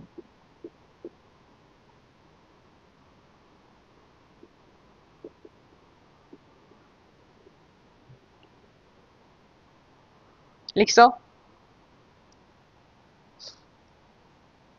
একটু খেয়াল করো, দেখো এগুলো কি বলেছে। ধরো এখানে একটা ভেক্টর নিলাম আমরা, এখানে আরো একটা ভেক্টর নিলাম, এইখানে আরো একটা ভেক্টর নিলাম, এই তো তিনটা ভেক্টর নিলাম আমরা। এই ভেক্টরকে নাম দিলাম, এটা বললাম আমরা এ ভেক্টর, এটা ধরো বি ভেক্টর, আর এটা ধরো সি ভেক্টর। আরো একটা ভেক্টর নিলাম আমরা, এখানে একটা ভেক্টর নিলাম, এটা ধরলাম আমরা ডি ভেক্টর, ওকে। আর এখানে ধরো আর একটা ভেক্টর নিলাম আমরা, এটা হলো ই ভেক্টর, ঠিক আছে? তাহলে এখানে দেখো তো, এই যে এখানে যে পাঁচটা ভেক্টর আছে, পাঁচটা ভেক্টর আছে, এই যে এ ভেক্টর, বি ভেক্টর আর সি ভেক্টর, এরা কি একই রেখায় অবস্থান করছে না? এরা যদি একই রেখায় অবস্থান করে, তাহলে এদেরকে আমরা কি বলবো বলতো? সমরেখ ভেক্টর। একই রেখায় থাকুক অথবা তারা যদি পরস্পরের সমান্তরাল, দেখো তো এ ভেক্টর আর ডি ভেক্টর তারা সমান্তরাল না? গতকাল তোমাদেরকে আমি দেখা যে সমান ভেক্টর যেটা দেখাইছিলাম, সমান ভেক্টরের মধ্যবর্তী কোণ কত ডিগ্রি হয়? 0 ডিগ্রি দেখাইছি। বিপরীত ভেক্টর মধ্যবর্তী কোণ 180 ডিগ্রি। দেখাইছি তোমাদেরকে? দেখাই নাই, খালি সমান ভেক্টর বিপরীত ভেক্টর বলে দিছি। আচ্ছা আচ্ছা দেখাচ্ছি, দেখো তাহলে দেখো A vector, B vector, C vector, D vector আর একটা কি ভেক্টর বলো তো, ই ভেক্টর। তাহলে এ ভেক্টর আর ডি ভেক্টর এটা দেখো তো পরস্পর সমান্তরাল ভেক্টর না? এটা সমান্তরালে আছে না? দেখো সমান্তরাল মানে এই যে ডি ভেক্টর যেটা আছে এটাকে তুলে যদি তুমি এ ভেক্টর এখান থেকে যদি এইখানে নিয়ে যাও, ডি ভেক্টরটা এ ভেক্টরের উপর পড়ে যাবে না? যাবে কি যাবে না? এইকে যদি এইখানে নিয়ে আসো এর উপরই পড়ে যাচ্ছে, আর এটাকেও যদি তুলে এখানে নিয়ে আসো এর উপরই পড়ে যাবে, ঠিক কিনা? অথবা এটাকে তুলে যদি এখানে নিয়ে আসো তাও কি হবে? এর উপর পড়ে যাবে। তাহলে একাধিক ভেক্টর যেগুলো আছে এগুলো যদি একই রেখায় অবস্থান করে অথবা যদি পরস্পরের সমান্তরাল হয় তখন তাদেরকে সমরেখ ভেক্টর বলা হয়। বুঝতে পারছো? একই রেখায় অবস্থান করলে অথবা পরস্পর সমান্তরাল হলে, মান সমান হোক অথবা না হোক দেখার বিষয় নেই, সমান হলেও সমস্যা নেই, না হলেও সমস্যা নেই, দিক একই দিকে হোক একই দিকে না হোক কোনো সমস্যা নাই। বুঝতে পারছো? জাস্ট একই রেখা অথবা পরস্পর সমান্তরাল হলে তাদেরকে আমরা কি বলবো? সমরেখ ভেক্টর বলবো। বুঝতে পারছো?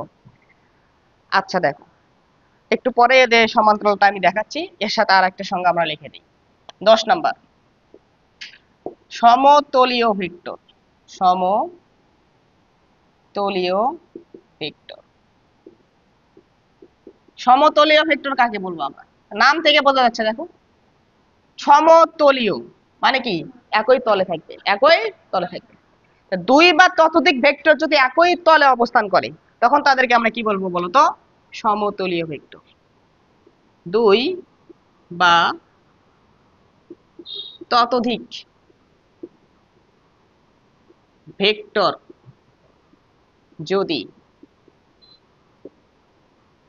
একই তলে অবস্থান করে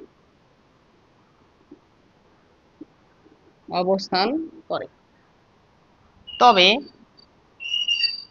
তাদেরকে সমতলীয় ভেক্টর বলে।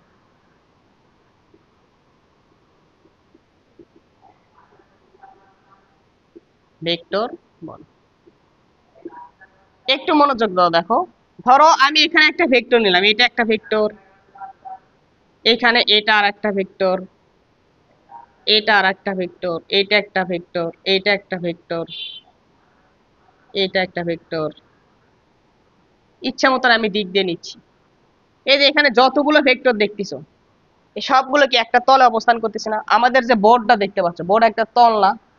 এটা একটা সমতল, এটা একটা এটা একটা তল, তলের উপরে এই ভেক্টর গুলো আছে। তাহলে একা যতগুলো ভেক্টর এই তলের উপর অবস্থান করবে তাদেরকে আমরা কি বলবো? সমতলীয় ভেক্টর। আবার দেখো এই ভেক্টর গুলো এই তলে আছে, এই ভেক্টর গুলো কি আছে? এই তলের উপরে আছে। তাহলে এখানে যতগুলো ভেক্টর এখানে যতগুলো ভেক্টর দেখছি সবাই একই তলে অবস্থান করতেছে না? তাহলে এদেরকে আমরা কি বলবো বলো তো? সমতলীয় ভেক্টর। মানে তুমি যদি এখানে একটা তল কল্পনা করো, মনে করো এইটুকু আমি একটা তল নিয়েছি, এই তলের উপর যতগুলো ভেক্টর আছে সবগুলো ভেক্টরকে আমরা কি বলবো বলো তো? সমতলীয় ভেক্টর। মান কোন দিকে আছে দেখার বিষয় নাই, দিক কোন দিকে আছে দেখার বিষয় নাই, মান মানে মান সমান কি সমান নয় এগুলো কোনো কিছু আমাদের দেখতে হবে না, একই তলে অবস্থান করতেছে তারা সমতলীয় ভেক্টর। কিন্তু এই তলে না থাকে তুমি যদি এখানে আরেকটা একটা তল নাও, এখানে যদি নতুন একটা তল নাও, ধরো এই যে এখানে আমি এখানে আরেকটা তল, এই তলে লম্ব বরাবর একটা তল নিছি, এইখানে একটা ভেক্টর অঙ্কন করছি, তাহলে এই তলে যে ভেক্টর আছে আর এই তলে যে ভেক্টর আছে তারা কি সমতলীয় হবে? এই একটা তল আছে ভিন্ন তল আছে, তাহলে এদেরকে আমরা সমতলীয় বলবো না। ক্লিয়ার? বোঝা গেছে? তাহলে একই তলে যদি অবস্থান করে তাহলে তাদেরকে আমরা কি বলবো? সমতলীয় ভেক্টর বলবো। ক্লিয়ার? বোঝা গেছে? এ কটার সংজ্ঞা বুঝছো? আচ্ছা দেখো, একটা গুরুত্বপূর্ণ জিনিস সারা পড়ছে, সেটা হলো সমান্তরাল ভেক্টর কোনগুলো হয়, কিভাবে হয় সেগুলো একটু দেখি আমরা। দেখো, হ্যাঁ হ্যাঁ হ্যাঁ হ্যাঁ, দেখো একটু খেয়াল।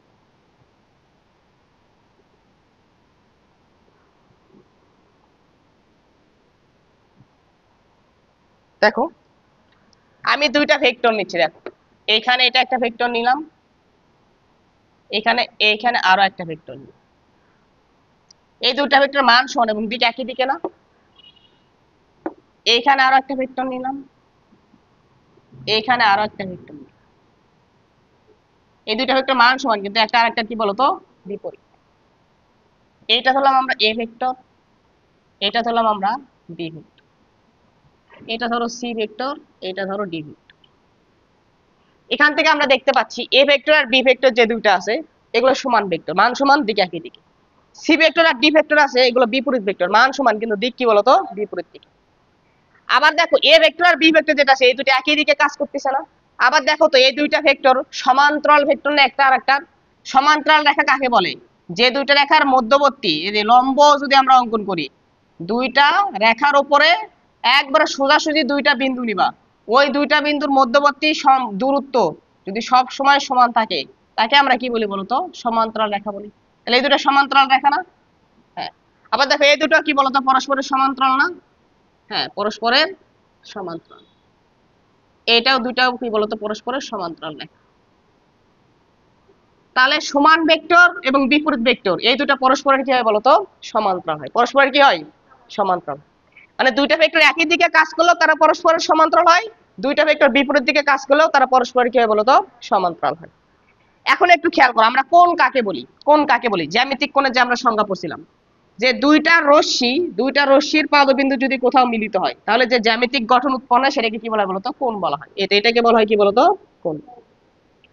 এটা একটা রশ্মি, এটা একটা রশ্মি, তাহলে ধরো ও এ একটা রশ্মি, ও বি একটা রশ্মি, এই দুইটা রশ্মি একই জায়গায় মিলিত হয়েছে, কোথায়? ও বিন্দুতে মিলিত হয়েছে। তাহলে যে জ্যামিতিক গঠন উৎপন্ন এটাকে আমরা কি বলি বলতো কোণ। সূক্ষ্ম কোণটা সবসময় নেওয়া হয়, তাহলে এটা একটা কি বলতো কোণ। তাহলে তুমি যদি এই দুইটা সমান ভেক্টর দ্বারা যদি এদের মধ্যবর্তী কোণ দেখতে চাও তাহলে দুইটা রশ্মির পাদবিন্দুকে এক জায়গায় মিলিত করতে হবে নাকি? তাহলে দেখো মিলিত করি আমরা, এই এ ভেক্টরটাকে তুলে আমরা এখানে নিয়ে আসলাম। ভেক্টরকে এক জায়গা থেকে অন্য জায়গায় স্থানান্তর করা যায়, মান এবং দিক কি রাখা লাগে বলতো সেম রাখা লাগে। ঠিক আছে, এই ভেক্টর যেটা আছে এই ভেক্টরটাকে তুলে আমরা এখানে নিয়ে আসতে পারবো, কোনো সমস্যা নাই। শর্ত হলো এটুকুর মান যা হবে এইটুকুর মানও তাই হবে, এটা যেদিকে কাজ করবে এটাও ওই দিকেই কাজ করবে। ক্লিয়ার? বোঝা গেছে কি বলছি? তাহলে আমরা এখানে এ ভেক্টর নিলাম, এই ভেক্টরের পাদবিন্দুতে এই ভেক্টরের পাদবিন্দু নিয়ে এসে বসাবো, এটা বি ভেক্টরের পাদবিন্দু নিয়ে এসে বসাও, এর উপরই পড়ে যাবে না বলতো? এই বি ভেক্টরটাকে যদি নিয়ে আসো তাহলে এর উপরে কি হবে বলতো পড়ে যাও, মানে দুইটা একই জায়গায় থাকবে, লাল আর কালো দেখো একটা আর একটার উপরে। এখন দেখো তো এখানে যে ওবি রেখা ছিল এটাকে যদি তুমি কি করো এইভাবে কমাইতে কমাইতে কমাইতে কমাইতে কমাইতে ও এর উপরে নিয়ে আসো, তাহলে ও এর উপর ওবিটা পড়ে যাবে না? তাহলে যদি ও এর উপর ওবিটা কখনো পড়ে যায় তাহলে কি মাঝখানে কোনো কোণ থাকবে? ওই কোণটাকে আমরা কি বলবো বলতো 0 ডিগ্রি। ওই কোণটাকে আমরা কি বলবো 0 ডিগ্রি। তাহলে দুইটা সমান ভেক্টর যখন আমরা এটা দিয়ে কোণ বার করার চেষ্টা করি অর্থাৎ দুইটার পাদবিন্দু এক জায়গায় করি তখন দেখা যায় এখানে কোনো কোণ উৎপন্ন হয় না, তাহলে এখানে কোণটা কত হয় 0 ডিগ্রি।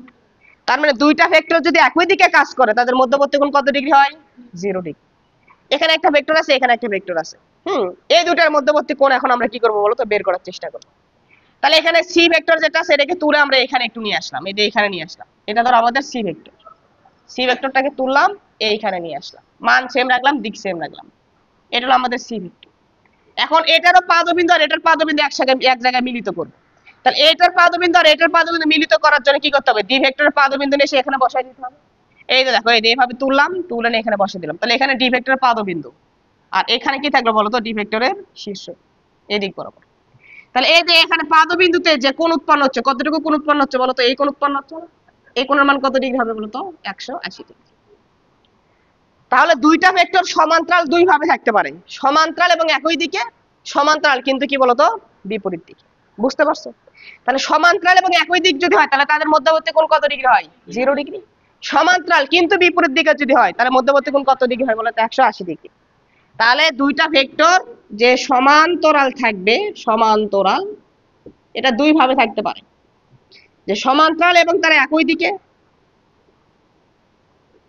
দিকে সমান্তরাল কিন্তু পরস্পরের কেমন দিকে বলতো বিপরীত দিকে। যদি সমান্তরাল এবং একই দিকে হয় তখন ওই দুইটা ভেক্টরের মধ্যবর্তী কোণ কত ডিগ্রি 0 ডিগ্রি। সমান্তরাল এবং যদি বিপরীত দিকে হয় তখন তাদের মধ্যবর্তী কোণ কত ডিগ্রি বলতো 180 ডিগ্রি। ক্লিয়ার? বোঝা গেছে? কোনো সমস্যা আছে? আচ্ছা, তাহলে এখন একটু বলতো সমান ভেক্টর যেগুলো আছে ওগুলো একই দিকে কাজ করে না, তাহলে সমান ভেক্টরদের মধ্যবর্তী কোণ কত ডিগ্রি হবে 0 ডিগ্রি। আর বিপরীত ভেক্টর যেগুলো আছে ওগুলো কি বিপরীত দিকে কাজ করে না, ওদের মধ্যবর্তী কোণ কত ডিগ্রি হবে? আবার দেখো সদৃশ ভেক্টর যেগুলো ছিল সেগুলো কি একই দিকে কাজ করতো না, তাহলে সদৃশ ভেক্টরের মধ্যবর্তী কোণ কত ডিগ্রি হবে? আর যেগুলো বিসদৃশ ভেক্টর ছিল তাদের মধ্যবর্তী কোণ কত ছিল 180 ডিগ্রি, তারা বিপরীত দিকে কাজ করতো। ক্লিয়ার? বোঝা গেছে? তাহলে দুটি ভেক্টর একই দিকে কাজ করলে তাদের মধ্যবর্তী কোণ 0 ডিগ্রি, দুইটি ভেক্টর বিপরীত দিকে কাজ করলে তাদের মধ্যবর্তী কোণ 80 ডিগ্রি। আচ্ছা, যদি দুইটা ভেক্টর একই দিকে কাজ করে, সমান হওয়ার দরকার আছে? সমান না হোক ভাই, একই দিকে কাজ করলে 0 ডিগ্রি, বিপরীত দিকে কাজ করলে কি হবে বলতো? 180 ডিগ্রি। এই তো যেমন আমরা সদৃশ্য ভেক্টর এক্সাম্পল পড়েছিলাম, যে ধরো যে এখানে ধরো একটা এ ভেক্টর, আর এখানে ধরো আরেকটা ভেক্টর আছে বি ভেক্টর। তাহলে এই দুইটা ভেক্টরের তো ভাই একই দিকে কাজ করতেছে কিন্তু সমান নয়, তাহলে এই দুটো কি সদৃশ্য ভেক্টর না? হ্যাঁ, তাহলে এই দুটার মধ্যবর্তী কোণ কত হবে? এই তো এ ভেক্টর নাও, এর উপর নিয়ে যা বি ভেক্টরকে বসা দাও, যাতে একটা আরেকটার উপর পড়ে যাবে, একটা আরেকটার উপর পড়ে যাবে, তাহলে মধ্যবর্তী কোণ কত ডিগ্রি হবে? 0 ডিগ্রি। এখন যদি বি সদৃশ ভেক্টর, ধরো এই দিক বরাবর এ ভেক্টর আর এই দিক বরাবর বি ভেক্টর, মান সমান নয়, ঠিক আছে। হ্যাঁ, আচ্ছা, এটা নতুন একটা ভেক্টর দাও, এটা দিলাম সি ভেক্টর, এটা দিলাম আমরা ডি ভেক্টর, তাহলে এরা পরস্পর কি বি সদৃশ না? এদের মধ্যবর্তী কোণ বার করি, তাহলে সি ভেক্টরটাকে তুলে এখানে লেখো, তাহলে এটা আমাদের আসলো সি ভেক্টর। আর ডি ভেক্টরটাকে তুলে এখানে নিয়ে দাও, এটা আমাদের আসলো ডি ভেক্টর। তাহলে এটা আমাদের সি ভেক্টর, এটা হলো ডি ভেক্টর। এটা মধ্যবর্তী কোণ কত ডিগ্রি আসলো? 180 ডিগ্রি। তাহলে সমান ভেক্টরদের মধ্যবর্তী কোণ 0 ডিগ্রি, সদৃশ ভেক্টরদের মধ্যবর্তী কোণ কত ডিগ্রি? 0 ডিগ্রি, সরি 0 ডিগ্রি, হ্যাঁ। আর বিপরীত ভেক্টরদের মধ্যবর্তী কোণ কত ডিগ্রি? 180 ডিগ্রি। বিসদৃশ ভেক্টরদের মধ্যবর্তী কোণ কত ডিগ্রি? 180 ডিগ্রি। বুঝতে পারছো? আর সমান ভেক্টরটাকে আমরা কি বলবো? সমান্তরাল ভেক্টর বলতে পারবো না? হ্যাঁ। বিপরীত ভেক্টরকে সমান্তরাল ভেক্টর বলতে পারবো না? হ্যাঁ। আবার সদৃশ ভেক্টর যেগুলো আছে এগুলোকে আমরা কি বলতে পারবো? সমান্তরাল ভেক্টর বলতে পারবো। তার মানে সমান্তরাল দুই ভাবে থাকতে পারে, যে দুইটা রশ্মি সমান্তরাল এবং একই দিক হতে পারে, তাহলে তাদের মধ্যবর্তী কোণ 0 ডিগ্রি। সমান্তরাল কিন্তু বিপরীত দিক হতে পারে, তাদের মধ্যবর্তী কোণ কত ডিগ্রি? 180 ডিগ্রি। মনে থাকবে? ক্লিয়ার? বুঝতে পারছো? তুলছো? তোলা হয়েছে? সবগুলো তুলছো? ঠিক আছে, মিশাই দিলাম। ওকে, আচ্ছা।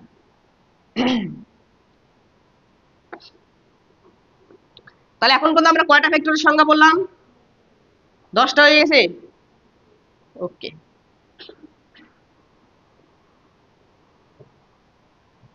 11 নাম্বার লেখো। আয়ত একক ভেক্টর পড়েছি আমরা, তাই না? 11 নাম্বার লেখো অবস্থান ভেক্টর।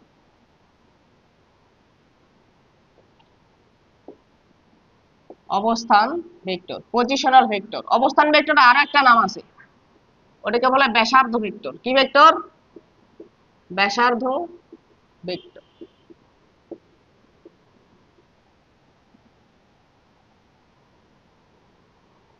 দেখ, অবস্থান ভেক্টর কাকে বলে? সংজ্ঞা লেখো, বুঝাচ্ছি। প্রসঙ্গ কাঠামোর মূল বিন্দুর সাপেক্ষে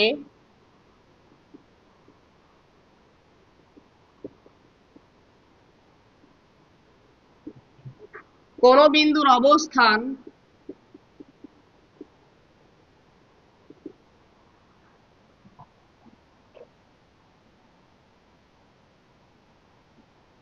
যে ভেক্টরের সাহায্যে নির্ণয় করা হয়।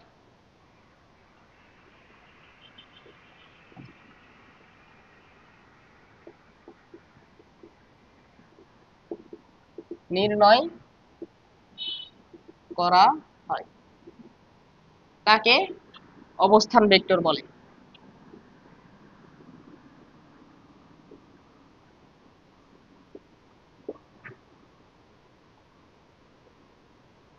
প্রসঙ্গ কাঠামোর মূল বিন্দুর সাপেক্ষে কোন বিন্দুর অবস্থান যে ভেক্টরের সাহায্যে নির্ণয় করে তাকে অবস্থান ভেক্টর বলে। ঠিক আছে, এটাতে আমরা পরে আসতেছি। এখন দেখো তো, আমরা কিন্তু কোন বিন্দুর অবস্থান নির্ণয় করা 9-10 শিখে আসছি। ধরো আমি যদি তোমাকে এভাবে বলতাম, ধরো এখানে একটা দ্বিমাত্রিক স্থানাঙ্ক ব্যবস্থা আছে। দ্বিমাত্রিক মানে দুইটা অক্ষ থাকবে, একটা ধরো এক্স অক্ষ আর একটা কি বলতো ওয়াই অক্ষ। এইখানে ধরো কোন একটা বিন্দু আছে, আমি যদি তোমাকে বলি এই বিন্দুটার অবস্থান আমাকে নির্ণয় করে দাও, অবস্থান আমাকে প্রকাশ করে দাও, তখন তোমাদের কি মনে আছে তোমরা এভাবে লিখতা এক্স কমা কি বলতো ওয়াই। এর এক্স কমা কি বলতো ওয়াই, যা এক্সটা কি ছিল? ভুজ, আর ওয়াইটা কি ছিল বলতো? কোটি। এভাবে তোমরা পড়ে আসো, তাই না? ভুজ আর একটা কি বলতো? কোটি। ভুজ মানে কি বলতাম? ভুজ মানে কি বলতো? এই যে এখানে আমাদের যে মূল বিন্দু আছে 0 0 বিন্দু, এটাকে আমরা ধরো ও বিন্দু ধরে নিলাম, 0 0। ঠিক আছে, এই যে মূল বিন্দু থেকে এক্স অক্ষ বরাবর একটা দূরত্ব দেওয়া লাগবে ভাইয়া, এই দূরত্বটুকুকে আমরা কি বলতাম? ভুজ। আর এখান থেকে ওয়াই অক্ষ বরাবর একটা দূরত্ব ওটা লাগতো, এটাকে আমরা কি বলতাম বলতো? কোটি। এটাকে আমরা কি বলতাম? কোটি। বুঝতে পারছি কি বলছি? তার মানে ভাইয়া মূল বিন্দু থেকে এখান থেকে এইটুকু দূরত্ব জানি, এই দূরত্বকে আমরা বলবো এক্স, এই দূরত্বকে আমরা কি বলবো বলতো ওয়াই। তাহলে আমরা এই বিন্দুটার অবস্থান পাবো। যদি এরকম করে দেওয়া থাকতো 3,4, এর অর্থ কি ভাইয়া? মূল বিন্দু থেকে এই দিক বরাবর যে দূরত্ব যাওয়া লাগবে এই দূরত্বটুকু কত হবে 3, আর এই দূরত্ব যে যাওয়া লাগবে এটাকে কি বলা হবে বলতো 4। এই বিন্দুর অবস্থান আমরা পাবো না। তাহলে ভুজ আর কোটির মাধ্যমে অর্থাৎ এক্স অক্ষ বরাবর দূরত্ব ওয়াই অক্ষ বরাবর দূরত্বের মাধ্যমে আমরা যে স্থানাঙ্ক ব্যবস্থা কোন একটা বিন্দুর স্থানাঙ্ক ব্যবস্থা বা অবস্থান প্রকাশ করতাম এটাকে আমরা বলতাম কার্তেশীয় স্থানাঙ্ক ব্যবস্থা। মনে আছে? কার্তেশীয় স্থানাঙ্ক ব্যবস্থা।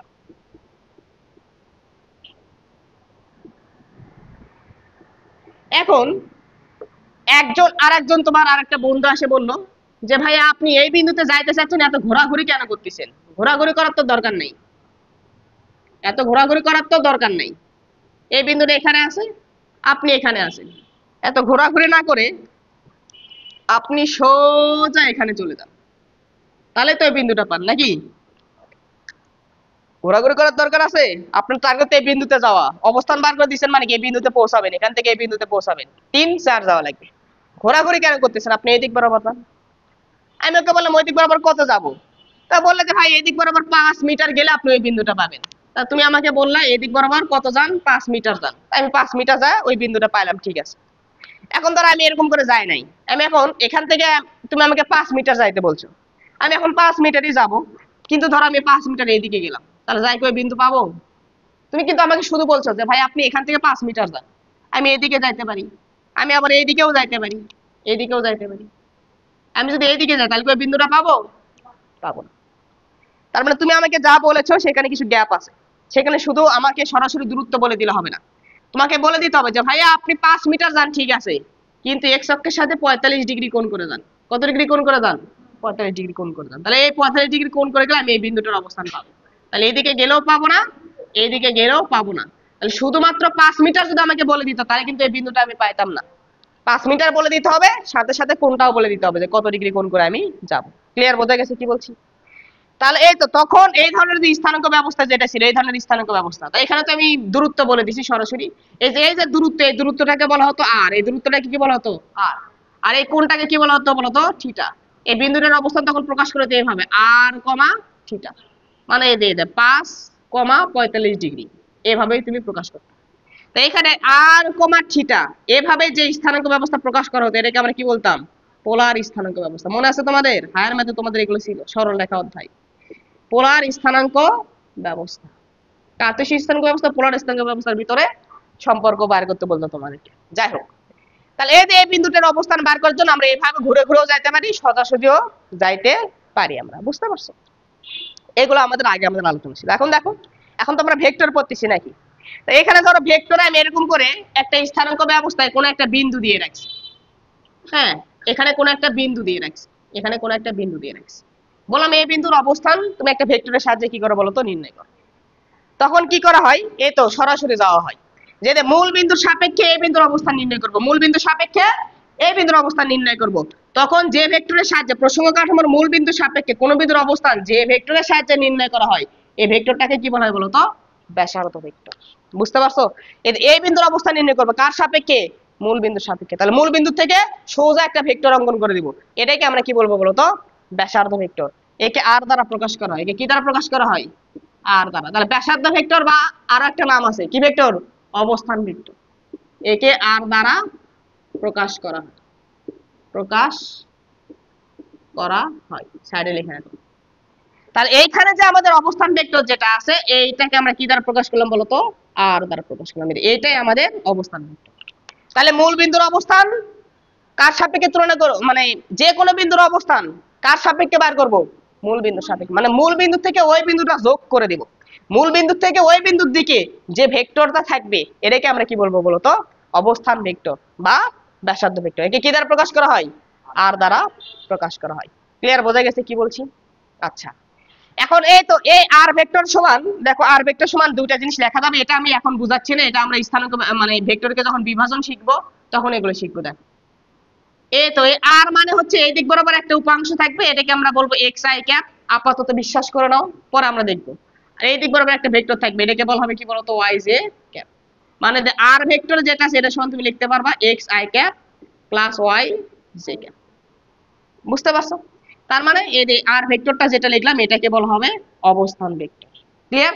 আপাতত এটুকু মনে রাখো যে কোন বিন্দুর অবস্থান নির্ণয় করব কার সাপেক্ষে, মূল বিন্দুর সাপেক্ষে, মানে মূল বিন্দু থেকে ওই বিন্দুটা কি করে দেব, যোগ করে দেব। তাহলে যোগ করে দিলে মূল বিন্দু থেকে ওই বিন্দুর দিকে আমরা যে ভেক্টরটা পাবো ওই ভেক্টরটাকে আমরা কি বলবো, অবস্থান ভেক্টর। ক্লিয়ার, বোঝা গেছে? কোনো সমস্যা আছে? তাহলে এখানে যদি আমি আরেকটা বিন্দু তোমাকে দেখাই দিই, ধরো যে এখানে একটা বিন্দু আছে, যে এখানে একটা বিন্দু নেবে, এই বিন্দুর অবস্থান ভেক্টর বার করবা, তাহলে কি করবা, এই বিন্দুর অবস্থান ভেক্টর বার করবা, তাহলে কি করবা, মূল বিন্দু থেকে ওই বিন্দুটা যোগ করে দিবা এবং মূল বিন্দু থেকে ওই বিন্দুর দিকে একটা তীর চিহ্ন দিয়ে দিবা। তাহলে এটা একটা ভেক্টর হবে না? এটাকে আমরা কি বলবো বলতো, এই বিন্দুর অবস্থান ভেক্টর। ক্লিয়ার? তাহলে এখন দেখো সংজ্ঞা পড়ো। প্রসঙ্গ কাঠামোর মূল বিন্দু সাপেক্ষে, এটা হলো প্রসঙ্গ কাঠামোর মূল বিন্দু। আচ্ছা, এখানে আরেকটা জিনিস তোমাকে বলি যে প্রসঙ্গ কাঠামো আসলে কি। আমরা গতিবিদ্যা অধ্যায় 19 পড়েছি প্রসঙ্গ কাঠামো, যে যার সাপেক্ষে তুলনা করে কোনো একটা বস্তুর অবস্থান নির্ণয় করা হয়, গতি নির্ণয় করা হয়, বেগ নির্ণয় করা হয়, ত্বরণ নির্ণয় করা হয়। ওই ওই যার সাপেক্ষে তুলনা করে তুমি নির্ণয় করতেছো ওটাকে আমরা কি বলছিলাম, প্রসঙ্গ কাঠামো, তাই তো? তাহলে আমরা যখন এই জিনিসটাকে ম্যাথমেটিক্যালি প্রকাশ করব, খাতায় লিখবো, খাতায় যখন লিখবো তখন প্রসঙ্গ কাঠামো আমরা কাকে বলবো। তো খাতায় যখন আমরা প্রকাশ করি তখন আমাদের যে স্থানাঙ্ক ব্যবস্থা আছে না, এক্স অক্ষ, ওয়াই অক্ষ আর জেড অক্ষ, যে বিন্দুতে মিলিত হয় ওই বিন্দুটাকে আমরা কি বলি বলতো, প্রসঙ্গ কাঠামো বলি। বুঝতে পারছো? তাহলে যখন আমরা খাতায় প্রকাশ করব, খাতায় লিখবো বা অঙ্কে মানে থিওরিটিক্যালি কোন একটা প্রসঙ্গ কাঠামোকে প্রকাশ করব, তখন আমরা এই যে প্রসঙ্গ আমাদের যে স্থানাঙ্ক ব্যবস্থাগুলো যে বিন্দুতে মিলিত হবে সেটাকে আমরা কি বলবো বলতো, প্রসঙ্গ কাঠামো। অর্থাৎ এক্স অক্ষ, ওয়াই অক্ষ আর জেড অক্ষের মিলিত বিন্দুকে আমরা কি বলবো বলতো, প্রসঙ্গ কাঠামো বলবো। লিখে রাখি, দেখো তো, প্রসঙ্গ কাঠামো। তাহলে যখন আমরা থিওরিটিক্যালি প্রসঙ্গ কাঠামোকে বোঝানোর চেষ্টা করব তখন কি কি বলবো, যে আমাদের এক্স অক্ষ, ওয়াই অক্ষ এবং এক্স ওয়াই এবং জেড অক্ষের মিলিত বিন্দু, জেড অক্ষের মিলিত বিন্দু, মিলিত বিন্দুকে প্রসঙ্গ কাঠামো বলে। বোঝা গেল? ওকে, তাহলে যে প্রসঙ্গ কাঠামোর এটা হলো মূল বিন্দু, প্রসঙ্গ কাঠামো যে বিন্দু ওই বিন্দুটাকে আমরা কি বলবো বলতো, মূল বিন্দু। এখান থেকে কোন একটা বিন্দুর অবস্থান যে ভেক্টরের সাহায্যে নির্ণয় করবো সেটাকে আমরা কি বলবো, অবস্থান ভেক্টর। মনে থাকবে? ঠিক আছে, এই ছিল আমাদের অবস্থান ভেক্টর সম্পর্কে আলোচনা। দেখো চলো,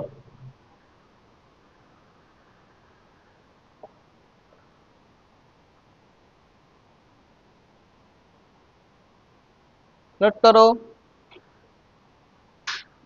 সুন্দর করে নোট করিও, যা যা লিখে দিছি সব তুলে রাখিও।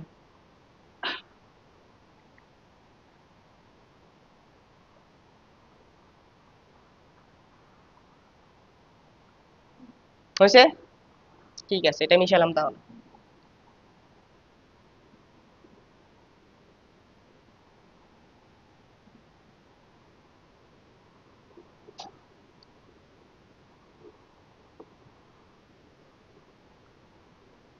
তাহলে কটা ভেক্টর গেল আমাদের, 12 নাম্বার লেখো, সীমাবদ্ধ ভেক্টর।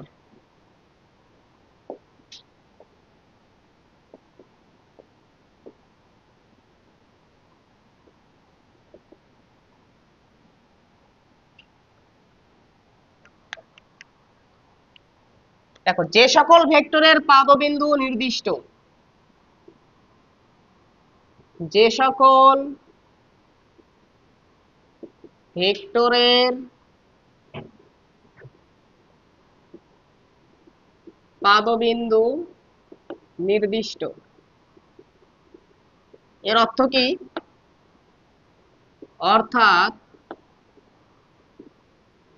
পাদবিন্দু তোমার ইচ্ছা অনুযায়ী পরিবর্তন করতে পারবা না, ইচ্ছা অনুযায়ী পরিবর্তন করা যায় না। যে সকল ভেক্টরের পাদবিন্দু নির্দিষ্ট অর্থাৎ পাদবিন্দু ইচ্ছা অনুযায়ী পরিবর্তন করা যায় না তাদেরকে সীমাবদ্ধ ভেক্টর বলে।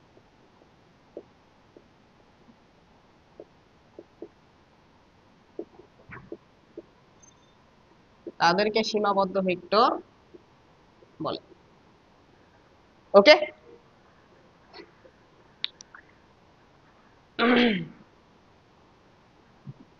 দেখো একটু খেয়াল করো, একটু বোঝার চেষ্টা করো। দেখো, পাদবিন্দুটা নির্দিষ্ট হবে যখন সকল ভেক্টর পাদবিন্দু কোথায় থাকবে বলতো, এক জায়গায় থাকবে। পাদবিন্দু চাইলে পরিবর্তন করতে পারবে না। এমন কতগুলো ভেক্টর যদি আমি তোমাকে দেখাই, দেখো আমরা ধরো এখানে একটা বিন্দু নিলাম, এটা ধরো এক্স অক্ষ, এটা ওয়াই অক্ষ, এটা ধরো প্রসঙ্গ কাঠামোর মূল বিন্দু ও। এখানে একটা বিন্দু নিয়েছি, এখানে একটা বিন্দু নিয়েছি, এখানে একটা বিন্দু নিয়েছি। আমি তোমাকে বলবো এই বিন্দুর অবস্থান ভেক্টর কোনটা হবে, তাহলে কি বলবা? ভাইয়া মূল বিন্দু থেকে যোগ করে দেন, তাই না? এটা একটা অবস্থান ভেক্টর, এটাকে আমরা প্রকাশ করলাম আর অন দ্বারা। এটা আর একটা বিন্দু, এই বিন্দুর অবস্থান ভেক্টর কি হবে? ভাইয়া মূল বিন্দু থেকে ওই বিন্দুটা যোগ করে দেন, এটা কি হবে? আরেকটা অবস্থান ভেক্টর। ক্লিয়ার? এই বিন্দু যেটা সেটার অবস্থান ভেক্টর কোনটা হবে? ভাইয়া এই তো মূল বিন্দু থেকে ওটা যোগ করে দেন, তাহলে আর এটা একটা কি হবে? অবস্থান ভেক্টর হবে, তাই তো? আচ্ছা, এই যে অবস্থান ভেক্টর আছে, এই অবস্থান ভেক্টরের পাদবিন্দু কোথায় হবে বলো তো? মূল বিন্দুতে। এই অবস্থান ভেক্টরের পাদবিন্দু কোথায়? মূল বিন্দুতে। এই অবস্থান ভেক্টরের পাদবিন্দু কোথায়? যতগুলো অবস্থান ভেক্টর নিব সবগুলোর পাদবিন্দুই কোথায় হবে বলো তো? মূল বিন্দুতে। পাদবিন্দু চাইলে তুমি অন্য জায়গায় নিতে পারবা না, কারণ অবস্থান ভেক্টর সংজ্ঞা হলো প্রসঙ্গ কাঠামোর মূল বিন্দুর সাপেক্ষে। কার সাপেক্ষে? মূল বিন্দুর সাপেক্ষে কোন বিন্দুর অবস্থান যে ভেক্টরের সাহায্যে নির্ণয় করা হয়। তার মানে এখানে মূল বিন্দুটা সবসময় কি হবে বলো তো? ভেক্টরের পাদবিন্দু। তাই চাইলে কি তুমি পাদবিন্দু পরিবর্তন করতে পারবা না? তাহলে পাদবিন্দুটা নির্দিষ্ট। পাদবিন্দুটা কি? নির্দিষ্ট। মূল বিন্দু এটাই নির্দিষ্ট বিন্দু, এটা পাদবিন্দুটা ওখানে নির্দিষ্ট। তাহলে যে সকল ভেক্টরের পাদবিন্দু নির্দিষ্ট তাদেরকে আমরা কি বলবো বলতো? সীমাবদ্ধ ভেক্টর। অর্থাৎ পাদবিন্দু চাইলে তুমি পরিবর্তন করতে পারবা না। তাহলে এখান থেকে আমরা যে ডিসিশন নেব সেটা হলো যত অবস্থান ভেক্টর আসে মানে সকল অবস্থান ভেক্টর সীমাবদ্ধ ভেক্টর। সকল অবস্থান ভেক্টর সীমাবদ্ধ ভেক্টর।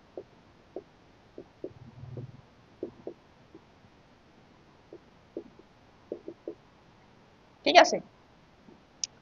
13 নম্বর দেখো, 13 নম্বর স্বাধীন ভেক্টর।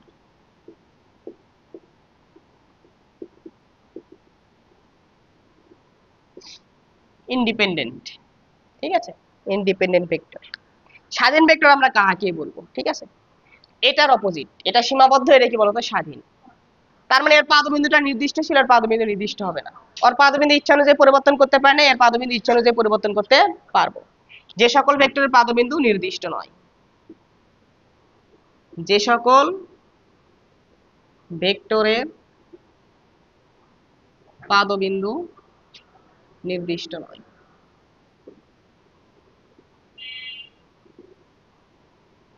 অর্থাৎ পাদবিন্দু ইচ্ছা অনুযায়ী পরিবর্তন করা যায়,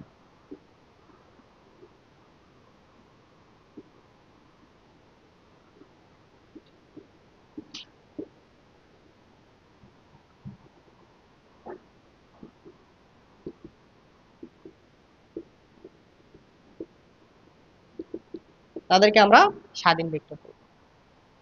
বোঝা গেছে? তাহলে অবস্থান ভেক্টর বাদ দিয়ে যেগুলো ভেক্টর আছে সেগুলো আমরা এক জায়গা থেকে অন্য জায়গায় সরাতে পারি। ধরো তুমি কোথাও একটা সরণ ভেক্টর নিয়েছো, এখান থেকে এখানে, এখান থেকে একটা সরণ ভেক্টর নিয়েছো, এটাকে আমরা বললাম এস ভেক্টর। এটাকে তুমি এখান থেকে কি সরে অন্য জায়গায় নিতে পারবা না? হ্যাঁ নিতে পারবা। মান ও দিক সেম রাখে এক জায়গা থেকে কি করবো বলো তো? অন্য জায়গায় সরাই। তাহলে তুমি কি করলে? এটা আমাদেরকে আসলে এস ভেক্টর। তাহলে এর পাদবিন্দু কি নির্দিষ্ট? আগে ছিল এখানে, আগে এখন হচ্ছে এখানে। এই পাদবিন্দু কি তাহলে নির্দিষ্ট হলো না? পরিবর্তন করতে পারলাম। তুমি কোথাও একটা বল ভেক্টর নিছো, ধরো এরকম করে কোথাও একটা বল ভেক্টর নিছো, এটা ধরো একটা বলে। হ্যাঁ, তাহলে এটাকে এখান থেকে সরে তুমি ধরো এইখানে নিয়ে গেছো, এইখানে নিয়ে গেছো। ও সরি সরি, হ্যাঁ সরানো যাবে কিন্তু মান ও দিক কি রাখতে হবে বলো তো? সেম রাখতে হবে, মানে দিক চেঞ্জ করা যাবে না। তাহলে বল ভেক্টরটা পাদবিন্দু এখানে ছিল, কিছুক্ষণ পরে এখানে আসে। বোঝা গেল? তাহলে মানব দিক সেম রেখে এক জায়গা থেকে অন্য জায়গায় আমরা সরাতে পারি, এগুলোর পাদবিন্দু নির্দিষ্ট হবে না। কিন্তু অবস্থান ভেক্টর যেটা নিবা সেগুলো পাদবিন্দু কোথায় থাকবে? সবসময় মূল বিন্দুতে। ওগুলো হলো সীমাবদ্ধ ভেক্টর, এগুলো হলো স্বাধীন ভেক্টর। হয়েছে? লেখা হয়েছে? বুঝছো? 14 নম্বর লেখো মিশালাম।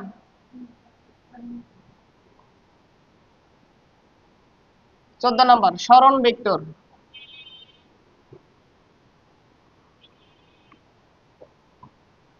14 নম্বর লেখো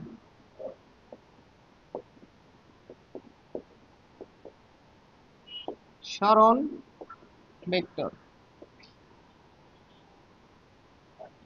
ডিসপ্লেসমেন্ট ভেক্টর, সরণ ভেক্টর। দেখো সরণ ভেক্টর কাকে বলবো?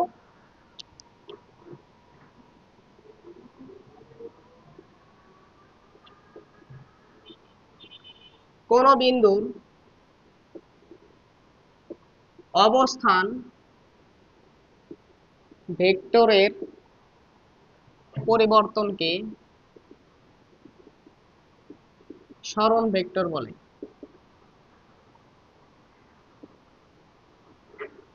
কোন বিন্দুর অবস্থান ভেক্টরের পরিবর্তনকে সরণ ভেক্টর বলে। আচ্ছা, সরণ ভেক্টরটাকে যদি অন্যভাবে ডিফাইন করতে চাই আমরা, দেখো তো, ধরো কোন একটা বস্তু এখানে ছিল, বা কোন একটা বস্তু হ্যাঁ এ বিন্দুতে ছিল, কিছুক্ষণ পরে সে এই বি বিন্দুতে গেল। আগে ছিল এ বিন্দুতে, কিছুক্ষণ পর কোথায় গেছে বলতো? বি বিন্দুতে। তাহলে এই দুইটা বস্তুর সরণ কত? বস্তুর সরণ কত? আমরা বলি আদি অবস্থান এবং শেষ অবস্থানের মধ্যবর্তী যে সরল রৈখিক দূরত্ব, এটাকে কি বলা হয়? সরণ। এটাকে কি বলা হয়? সরণ। সরণ, সরণের নির্দিষ্ট দিক আছে, যার দিক কোন দিকে? আদি অবস্থান থেকে শেষ অবস্থানের দিকে। দূরত্বের কিন্তু নির্দিষ্ট কোনো দিক ছিল না, যে কোনো একটা বস্তুর আদি অবস্থান এবং শেষ অবস্থানের মধ্যবর্তী যে কোনো দিকে যে দূরত্ব, ধরো তুমি এভাবে ঘুরে ঘুরে গেছো, এই দিক বরাবর গেছো, এই দিক বরাবর গেছো, হ্যাঁ ঘুরে ঘুরে গেছো, এটাকে আমরা কি বলছিলাম? দূরত্ব বলছিলাম। কিন্তু সরণ কি হয়? সবসময় সরল রৈখিক দূরত্ব হয়। দূরত্ব হলো আঁকা বাঁকা পথে, ওটাও দূরত্ব, ডিস্টেন্স, মানে এই টোটাল পথকে বলা হবে দূরত্ব, এই টোটাল পথকে বলা হবে দূরত্ব। কিন্তু সরণ শুধু কি হবে? আদি বিন্দু এবং শেষ বিন্দুর মাঝখানে সরল রৈখিক বা সোজাসুজি দূরত্ব, এবং সরণের নির্দিষ্ট দিক থাকে, যার দিক হবে এ বিন্দু থেকে বি বিন্দুর দিকে। কিন্তু দূরত্বের কোনো নির্দিষ্ট দিক নেই। দেখো বস্তুটা যখন এখান থেকে এখানে গেছে, তখন সে কোন দিকে গেছে? এদিকে গেছে না? আবার যখন এখান থেকে এইদিকে গেছে, তখন সে কোন দিকে গেছে? দেখো তো, এই দিক বরাবর গেছে, মানে স্পর্শক, ওই বিন্দুতে অঙ্কিত স্পর্শক, এই দিক স্পর্শকের দিক হবে ওইটা। আবার যখন সে এই দিক গেছে, তখন একটু তার দিকের পরিবর্তন হয়েছে না? এই দিক বরাবর গেছে। মানে এক এক বিন্দুতে কি হচ্ছে বলতো? দিক এক এক দিকে হচ্ছে, মানে দূরত্বের কোনো নির্দিষ্ট কি নাই বলতো? দিক নাই। কিন্তু সরণের নির্দিষ্ট কি আছে বলতো? দিক আছে। এগুলো 9-10 পরে আসার কথা তোমাদের, যে সরণ এবং দূরত্বের মাঝখানে পার্থক্য কি। যাই হোক, দেখো তাহলে সরণ কাকে বলে? কোন একটা বস্তুর আদি অবস্থান এবং শেষ অবস্থানের মধ্যবর্তী সরল রৈখিক দূরত্বকে কি বলা হয়? সরণ বলা হয়। আর সরণের দিক কোন দিকে হয়? আদি বিন্দু থেকে শেষ বিন্দুর দিকে। ঠিক আছে, তাহলে এটা ছিল তার আদি অবস্থান, আদি অবস্থান, এটা তার শেষ অবস্থান। ঠিক আছে, শেষ অবস্থা। ওকে, তাহলে এটা আমরা সরণ ভেক্টর বললাম। সরণ ভেক্টরকে ধরো আমরা এখানে এস দ্বারা প্রকাশ করলাম, কোনো সমস্যা নেই, দেখো, অথবা আর দ্বারা প্রকাশ করা হয়, একই কথা। এখন তুমি একটু মনোযোগ দাও, আমরা এই জিনিসটাকে একটু অবস্থান ভেক্টরের সাহায্যে বোঝার চেষ্টা করি। দেখো, ধর এটা আমাদের স্থানাঙ্ক ব্যবস্থা, এটা মূল বিন্দু, এটা হয় কোন একটা বস্তু এইখানে এ বিন্দুতে ছিল, সে কিছুক্ষণ পর এখান থেকে এইখানে চলে গেছে, বি বিন্দুতে গেছে। এই যে বস্তুটা এ বিন্দুতে ছিল, কিছুক্ষণ পর গেছে কোথায়? বি বিন্দুতে। তাহলে সরণ ভেক্টর কোনটা হবে? সরণ ভেক্টর কোনটা হবে? বা এটা তার আদি অবস্থান, এটা তার শেষ অবস্থান। আদি অবস্থান এবং শেষ অবস্থানের মধ্যবর্তী সংযোজক সরলরেখা, এটা কি হবে? সরণ ভেক্টর। দিক কোন দিকে হবে? আদি অবস্থান থেকে শেষ অবস্থানের দিকে, এটা হবে তার সরণ ভেক্টর। বুঝতে পারছো? এখানে সরণ ভেক্টরকে ডেল আর দ্বারা আমরা প্রকাশ করে রাখলাম। এটাকে আমরা কি দ্বারা প্রকাশ করলাম? ডেল আর দ্বারা। আপাতত থাকে এখানে, দেখো ডেল আর দ্বারা প্রকাশ করলাম। তাহলে ভাই এটাই হবে সরণ ভেক্টর। এটাই কি হবে? সরণ ভেক্টর। তাহলে আপনি সংজ্ঞাতে কি বলছেন? কোন বিন্দুর অবস্থান ভেক্টরের পরিবর্তনকে কি বলা হয় বলতো? সরণ ভেক্টর বলা হয়। অবস্থান ভেক্টরের পরিবর্তন এখানে কোথায় নিলে? দেখো তো, কোন একটা বস্তু যখন এ বিন্দুতে ছিল, এ বিন্দুতে থাকা অবস্থায় তার একটা অবস্থান ভেক্টর ছিল না? ওই অবস্থান ভেক্টর কোনটা হবে বলো? ও থেকে এ। এটা কি হবে? আমাদের অবস্থান ভেক্টর। এটা তার আদি অবস্থান ভেক্টর। আদি অবস্থান ভেক্টরকে আমরা প্রকাশ করলাম আর আই দ্বারা। ইনিশিয়াল অবস্থান ভেক্টর, ইনিশিয়াল মানে প্রাথমিক, আদি। ঠিক আছে, তারপর সে এ বিন্দু থেকে বি বিন্দুতে গেছে, তাহলে বি বিন্দুর অবস্থান ভেক্টর কোনটা হবে? বি বিন্দুর অবস্থান ভেক্টর হবে এই তো এটা। বুঝতে কি বলছি? তাহলে এটা হলো শেষ শেষ অবস্থানে গেছে, তাহলে শেষ জায়গায় তার অবস্থান ভেক্টর। এই অবস্থান ভেক্টরকে আমরা কি বললাম? আর এফ বললাম। কি বললাম? আর এফ। ক্লিয়ার বোঝা গেছে কি বলছি? তাহলে আমরা যদি সরণ ভেক্টরের সংজ্ঞা দিতে চাই, সরণ ভেক্টর কি দিতে চাই বলতো? সংজ্ঞা দিতে চাই।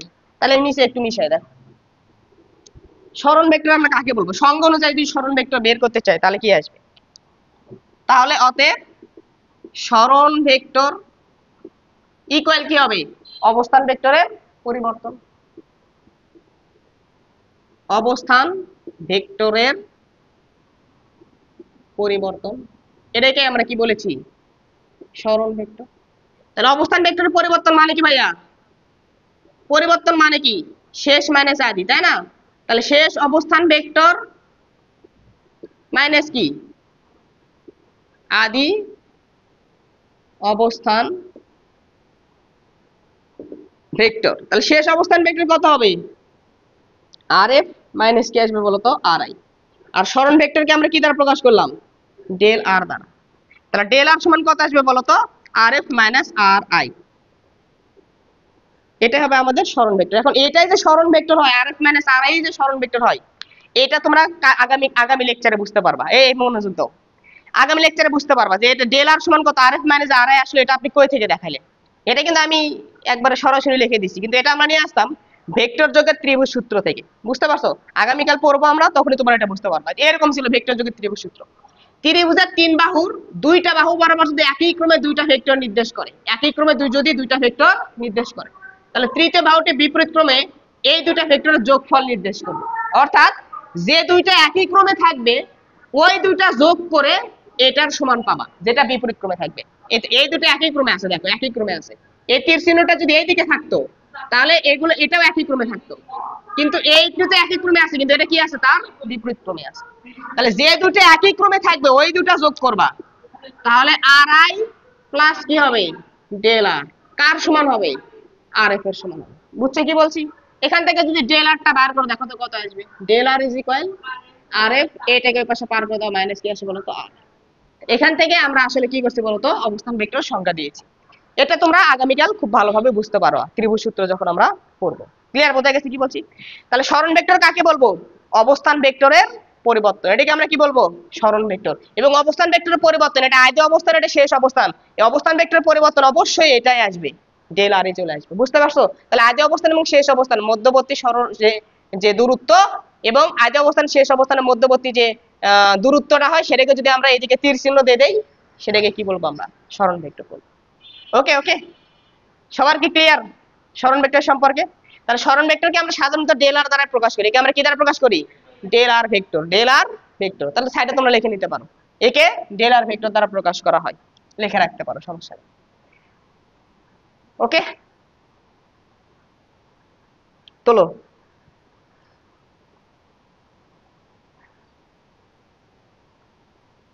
হয়েছে? তোলা হয়েছে?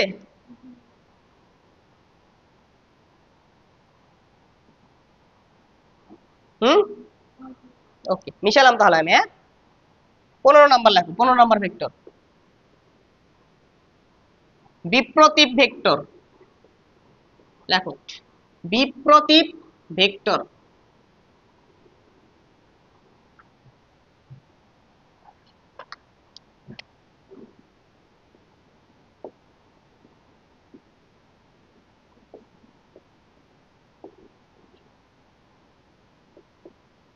Reciprocal vector. হ্যাঁ, ইংলিশ হলো রেসিপ্রোকাল ভেক্টর। বিপ্রতীপ ভেক্টর কাকে বলবো? যদি দুটি ভেক্টরের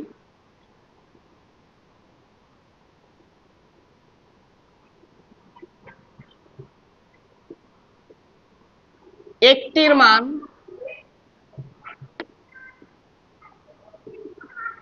অপরটির বিপ্রতীপ হয় এবং ভেক্টর দ্বয় একই দিকে ক্রিয়া করে, ভেক্টর দ্বয় একই দিকে ক্রিয়া করে, তবে তাদেরকে পরস্পরের বিপ্রতীপ ভেক্টর বলে। বিপ্রতীপ ভেক্টর বলে। ঠিক আছে? আচ্ছা, তোমাদেরকে গতকাল আমি একটা জিনিস শিখাইছিলাম আয়ত একক ভেক্টর দিয়ে। ধরো আমি তোমাকে একটা ভেক্টর দিলাম 10 i ক্যাপ, এরকম এক্সাম্পলই দিয়েছিলাম। এর অর্থ কি বলতো? 10 i ক্যাপ এর অর্থ কি? হুম, ধনাত্মক দিকে। তার মানে এটা এমন একটা ভেক্টর যার মান 10 একক এবং দিক কোন দিকে? এক্স অক্ষের ধনাত্মক দিকে। ক্লিয়ার? বোঝা গেছে? এটা এমন একটা ভেক্টর যার মান 10 একক এবং দিক কোন দিকে? এক্স অক্ষের ধনাত্মক দিকে। ওকে, আমি যদি আরো একটা ভেক্টর এখানে তোমাকে দেই, ধরো 5i, তার মানে কি বুঝবা, এটাও এমন একটা ভেক্টর যার মান 5 একক, দিক কোন দিকে, এক্স অক্ষের ধনাত্মক দিকে। এই দুইটা ভেক্টরের দিক কোন দিকে বলতো, একই দিকে। এই দুইটা ভেক্টরের দিক কোন দিকে, কিন্তু মান সমান নয়। মান কি নয় বলতো, সমান নয়। এই দুইটা ভেক্টরকে কি ভেক্টর বলতে পারি বলতো, দিক একই দিকে মান সমান নয়, তাদেরকে আমরা কি ভেক্টর বলি, একই দিকে, একই দিকে কাজ করে তাদেরকে আমরা কি ভেক্টর বলি। মান সমান হওয়া লাগবে না সমান ভেক্টর হওয়ার জন্য, তো একই দিকে কাজ করে তাদেরকে আমরা কি বলছি, সদৃশ ভেক্টর। কি ভেক্টর বলছি, সদৃশ ভেক্টর। মান সমানোর দরকার নেই, একই দিকে কাজ করে তারা সদৃশ ভেক্টর। যাই হোক, দেখো এখন বিপ্রতীপ ভেক্টর কাকে বলবো, দেখো মনোযোগ দাও একটু। আচ্ছা তোমরা এটা জানো কি না, ধরো তোমাকে আমি একটা সংখ্যা দিয়েছি 7, 7-এর বিপ্রতীপ সংখ্যা কত বলতে পারবা,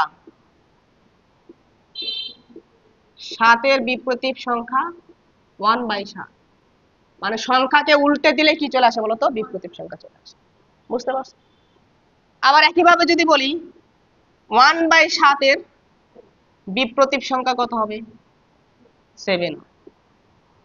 বিপ্রতীপ সংখ্যা হবে কি বলতো, 7। বোঝা গেছে কি বলছি? তাহলে এখন যদি এটা বুঝে থাকো তাহলে এখন দেখো, ধরো আমি তোমাকে একটা ভেক্টর দিয়েছি, এই একটা ভেক্টর যার মান হলো যে ভেক্টরটা হলো 7i। এর অর্থ কি ভেক্টর মান কত, 7। দিক কোন দিকে, এক্স অক্ষের ধনাত্মক দিকে। তোমাকে বি আরো একটা ভেক্টর দিলাম যার মান হলো 1/7 এবং আই ক্যাপ, এক্স অক্ষের ধনাত্মক দিকে। এখানে দুইটা ভেক্টর দেখতে পাচ্ছ, এ একটা ভেক্টর, বি একটা ভেক্টর। এই দুইটা ভেক্টরের মান দেখো তো, এ ভেক্টরের মান আর বি ভেক্টরের মান পরস্পরের কি বলতো, বিপ্রতীপ, এবং তাদের দিক একই দিকে, এটাও এক্স অক্ষের দিকে, এটাও এক্স অক্ষের ধনাত্মক দিকে। ক্লিয়ার, বোঝা গেছে? তা যদি এমন হয় যে দুইটি ভেক্টরের একটির মান অপরটির বিপ্রতীপ এবং তার একই দিকে কাজ করে, তবে তাদেরকে পরস্পর কি ভেক্টর বলা হয় বলতো, বিপ্রতীপ ভেক্টর বলা হয়। তাহলে এ আর বি ভেক্টরের দুইটার মান একটা আরেকটার বিপ্রতীপ এবং তারা একই দিকে কাজ করতেছে, তার মানে আমরা বলতে পারবো এ আর বি পরস্পরের বিপ্রতীপ। এ ভেক্টর ও বি ভেক্টর পরস্পরের বিপ্রতীপ ভেক্টর।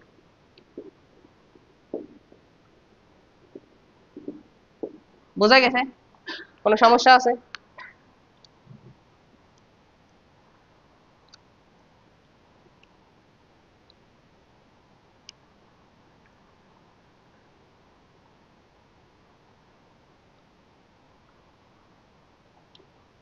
তাহলে বিপ্রতীপ ভেক্টর বার করতে পারবা? তাহলে বলো তো, কোন একটা ভেক্টর দেওয়া আছে 10i, এটার বিপ্রতীপ ভেক্টর কত হবে, 1/10। 1/10 ভেক্টর হলো, 1/10 কি ভেক্টর হলো? এটা তো একটা মান হলো, তার দিক কোন দিকে হবে? হ্যাঁ, তো সেটা কে বলবে, তোমার দাদা এসে বলবে?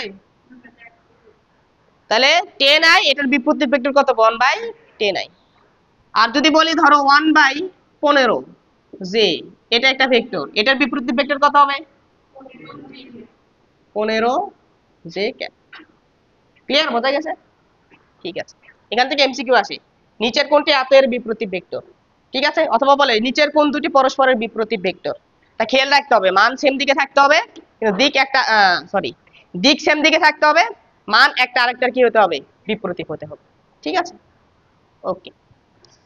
তাহলে দেখলাম লাস্ট আমরা সংজ্ঞা পড়বো ভেক্টরের। তোলা হয়েছে না, মিশে দিলাম তো আমি। ওকে, 16 নাম্বার দেখো, লব্ধি ভেক্টর, রেজাল্টেন্ট ভেক্টর।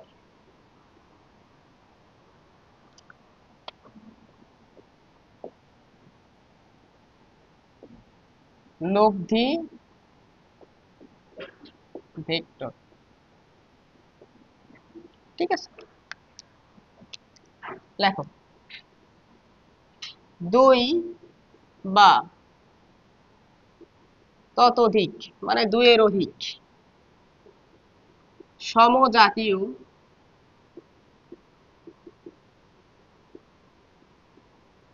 ভেক্টর দ্বয়ের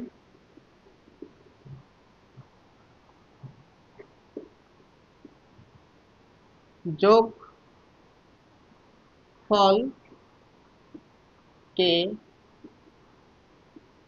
লব্ধি ভেক্টর বলে।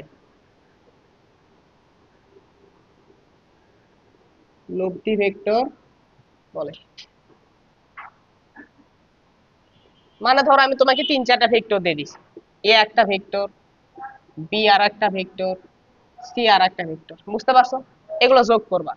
তাহলে এ ভেক্টর নিলা, যোগ বি ভেক্টর নিলা, সি ভেক্টর নিলা, সবগুলো যোগ করে একটা নতুন পাবা না? যদি এরকম করে তোমাকে বলি ধরো 2 একটা সংখ্যা, 3 একটা সংখ্যা, 5 একটা সংখ্যা, এগুলো যোগ করো, তাহলে কি পাবা? 2 + 3 + 5, তাহলে কত পাবো বলো তো? 10 পাবা না? তাহলে যোগফল একটা নতুন জিনিস আসে না? ঠিক একইভাবে একাধিক যদি ভেক্টর যোগ করো, যোগ করে একটা নতুন ভেক্টর পাবা। ওই নতুন ভেক্টরটাকে আমরা কি বলবো বলতো? লব্ধি ভেক্টর। একে আর দ্বারা প্রকাশ করা হয়, একে আর দ্বারা প্রকাশ করা হয়। রেজাল্টেন্ট ভেক্টর, লব্ধির ইংলিশ হলো রেজাল্টেন্ট, সেখান থেকে আর প্রকাশ করা হয়। তাহলে এই যে একাধিক ভেক্টর যোগ করব, যোগ করে যেটা পাবো ওটাকে আমরা বলবো লব্ধি ভেক্টর। বুঝতে পারছো? এখন এই যে ভেক্টরের যে যোগ, এই যোগ নিয়ে আমাদের সামনের দিনে অনেক আলোচনা হবে। বুঝতে পারছো? এই যেগুলো যে যোগ করে নতুন ভেক্টর পাচ্ছি, এই যোগ করাই, যোগ নিয়ে আমাদের সামনের দিনগুলো লেকচার গুলোতে কি হবে বলতো? পড়াশোনা করা হবে। হ্যাঁ, তাহলে সামনের দিন লেকচার আমরা কি পড়বো? ভেক্টরের যোগ, ভেক্টরের যোগ, ভেক্টরের বিয়োগ, তারপর ভেক্টর যোগ বার করার জন্য কতগুলো সূত্র শিখবো আমরা। ভেক্টর যোগের সাধারণ সূত্র, ভেক্টর যোগের ত্রিভুজ সূত্র, ভেক্টর যোগের বহুভুজ সূত্র, ভেক্টর যোগের সামান্তরিক সূত্র। আরো একটা শিখবো ভেক্টর যোগের লম্বাংশ উপপাদ্য, লম্বাংশ উপপাদ্যের সাহায্যে একাধিক ভেক্টরের যোগফল, অনেকগুলো ভেক্টর যোগ করার জন্য আমরা আরেকটা উপপাদ্য শিখবো। ঠিক আছে? তাহলে এইগুলো আমরা একের পর এক আগামী লেকচার গুলোতে দেখবো। এখন তোমাদেরকে প্রথম দিনের লেকচারে ভেক্টরের পরিচয় সংক্রান্ত যা পড়াইছি, তারপরে যে ভেক্টরের যে সংজ্ঞাগুলো পড়লাম, এগুলোতে যাতে কোনো গ্যাপ না থাকে, সবাই সুন্দর করে বাসায় গিয়ে পড়ে আসবা আগামী লেকচার করার আগে। মনে থাকবে? এগুলোতে যাতে কোনো গ্যাপ না থাকে। আমার নোট পড়বা, আগে আমার নোট পড়বা, পড়ার পর বই পড়বা। ঠিক আছে? যার যে বই মন চায়, ইসাক স্যারের বই কিনো অথবা অক্ষরপত্র বই কিনো, যেটাই কিনো সমস্যা নেই, ভালো। ওকে? যার কাছে যে বই আছে, আমার লেকচার পড়বা, লেকচার নোট পড়ার পর তারপর বই বার করবা, তাহলে দেখবা বইয়ের সবকিছু সহজ মনে হচ্ছে। ওকে? ঠিক আছে, তাহলে আজকে লেকচার এই পর্যন্ত। আল্লাহ হাফেজ।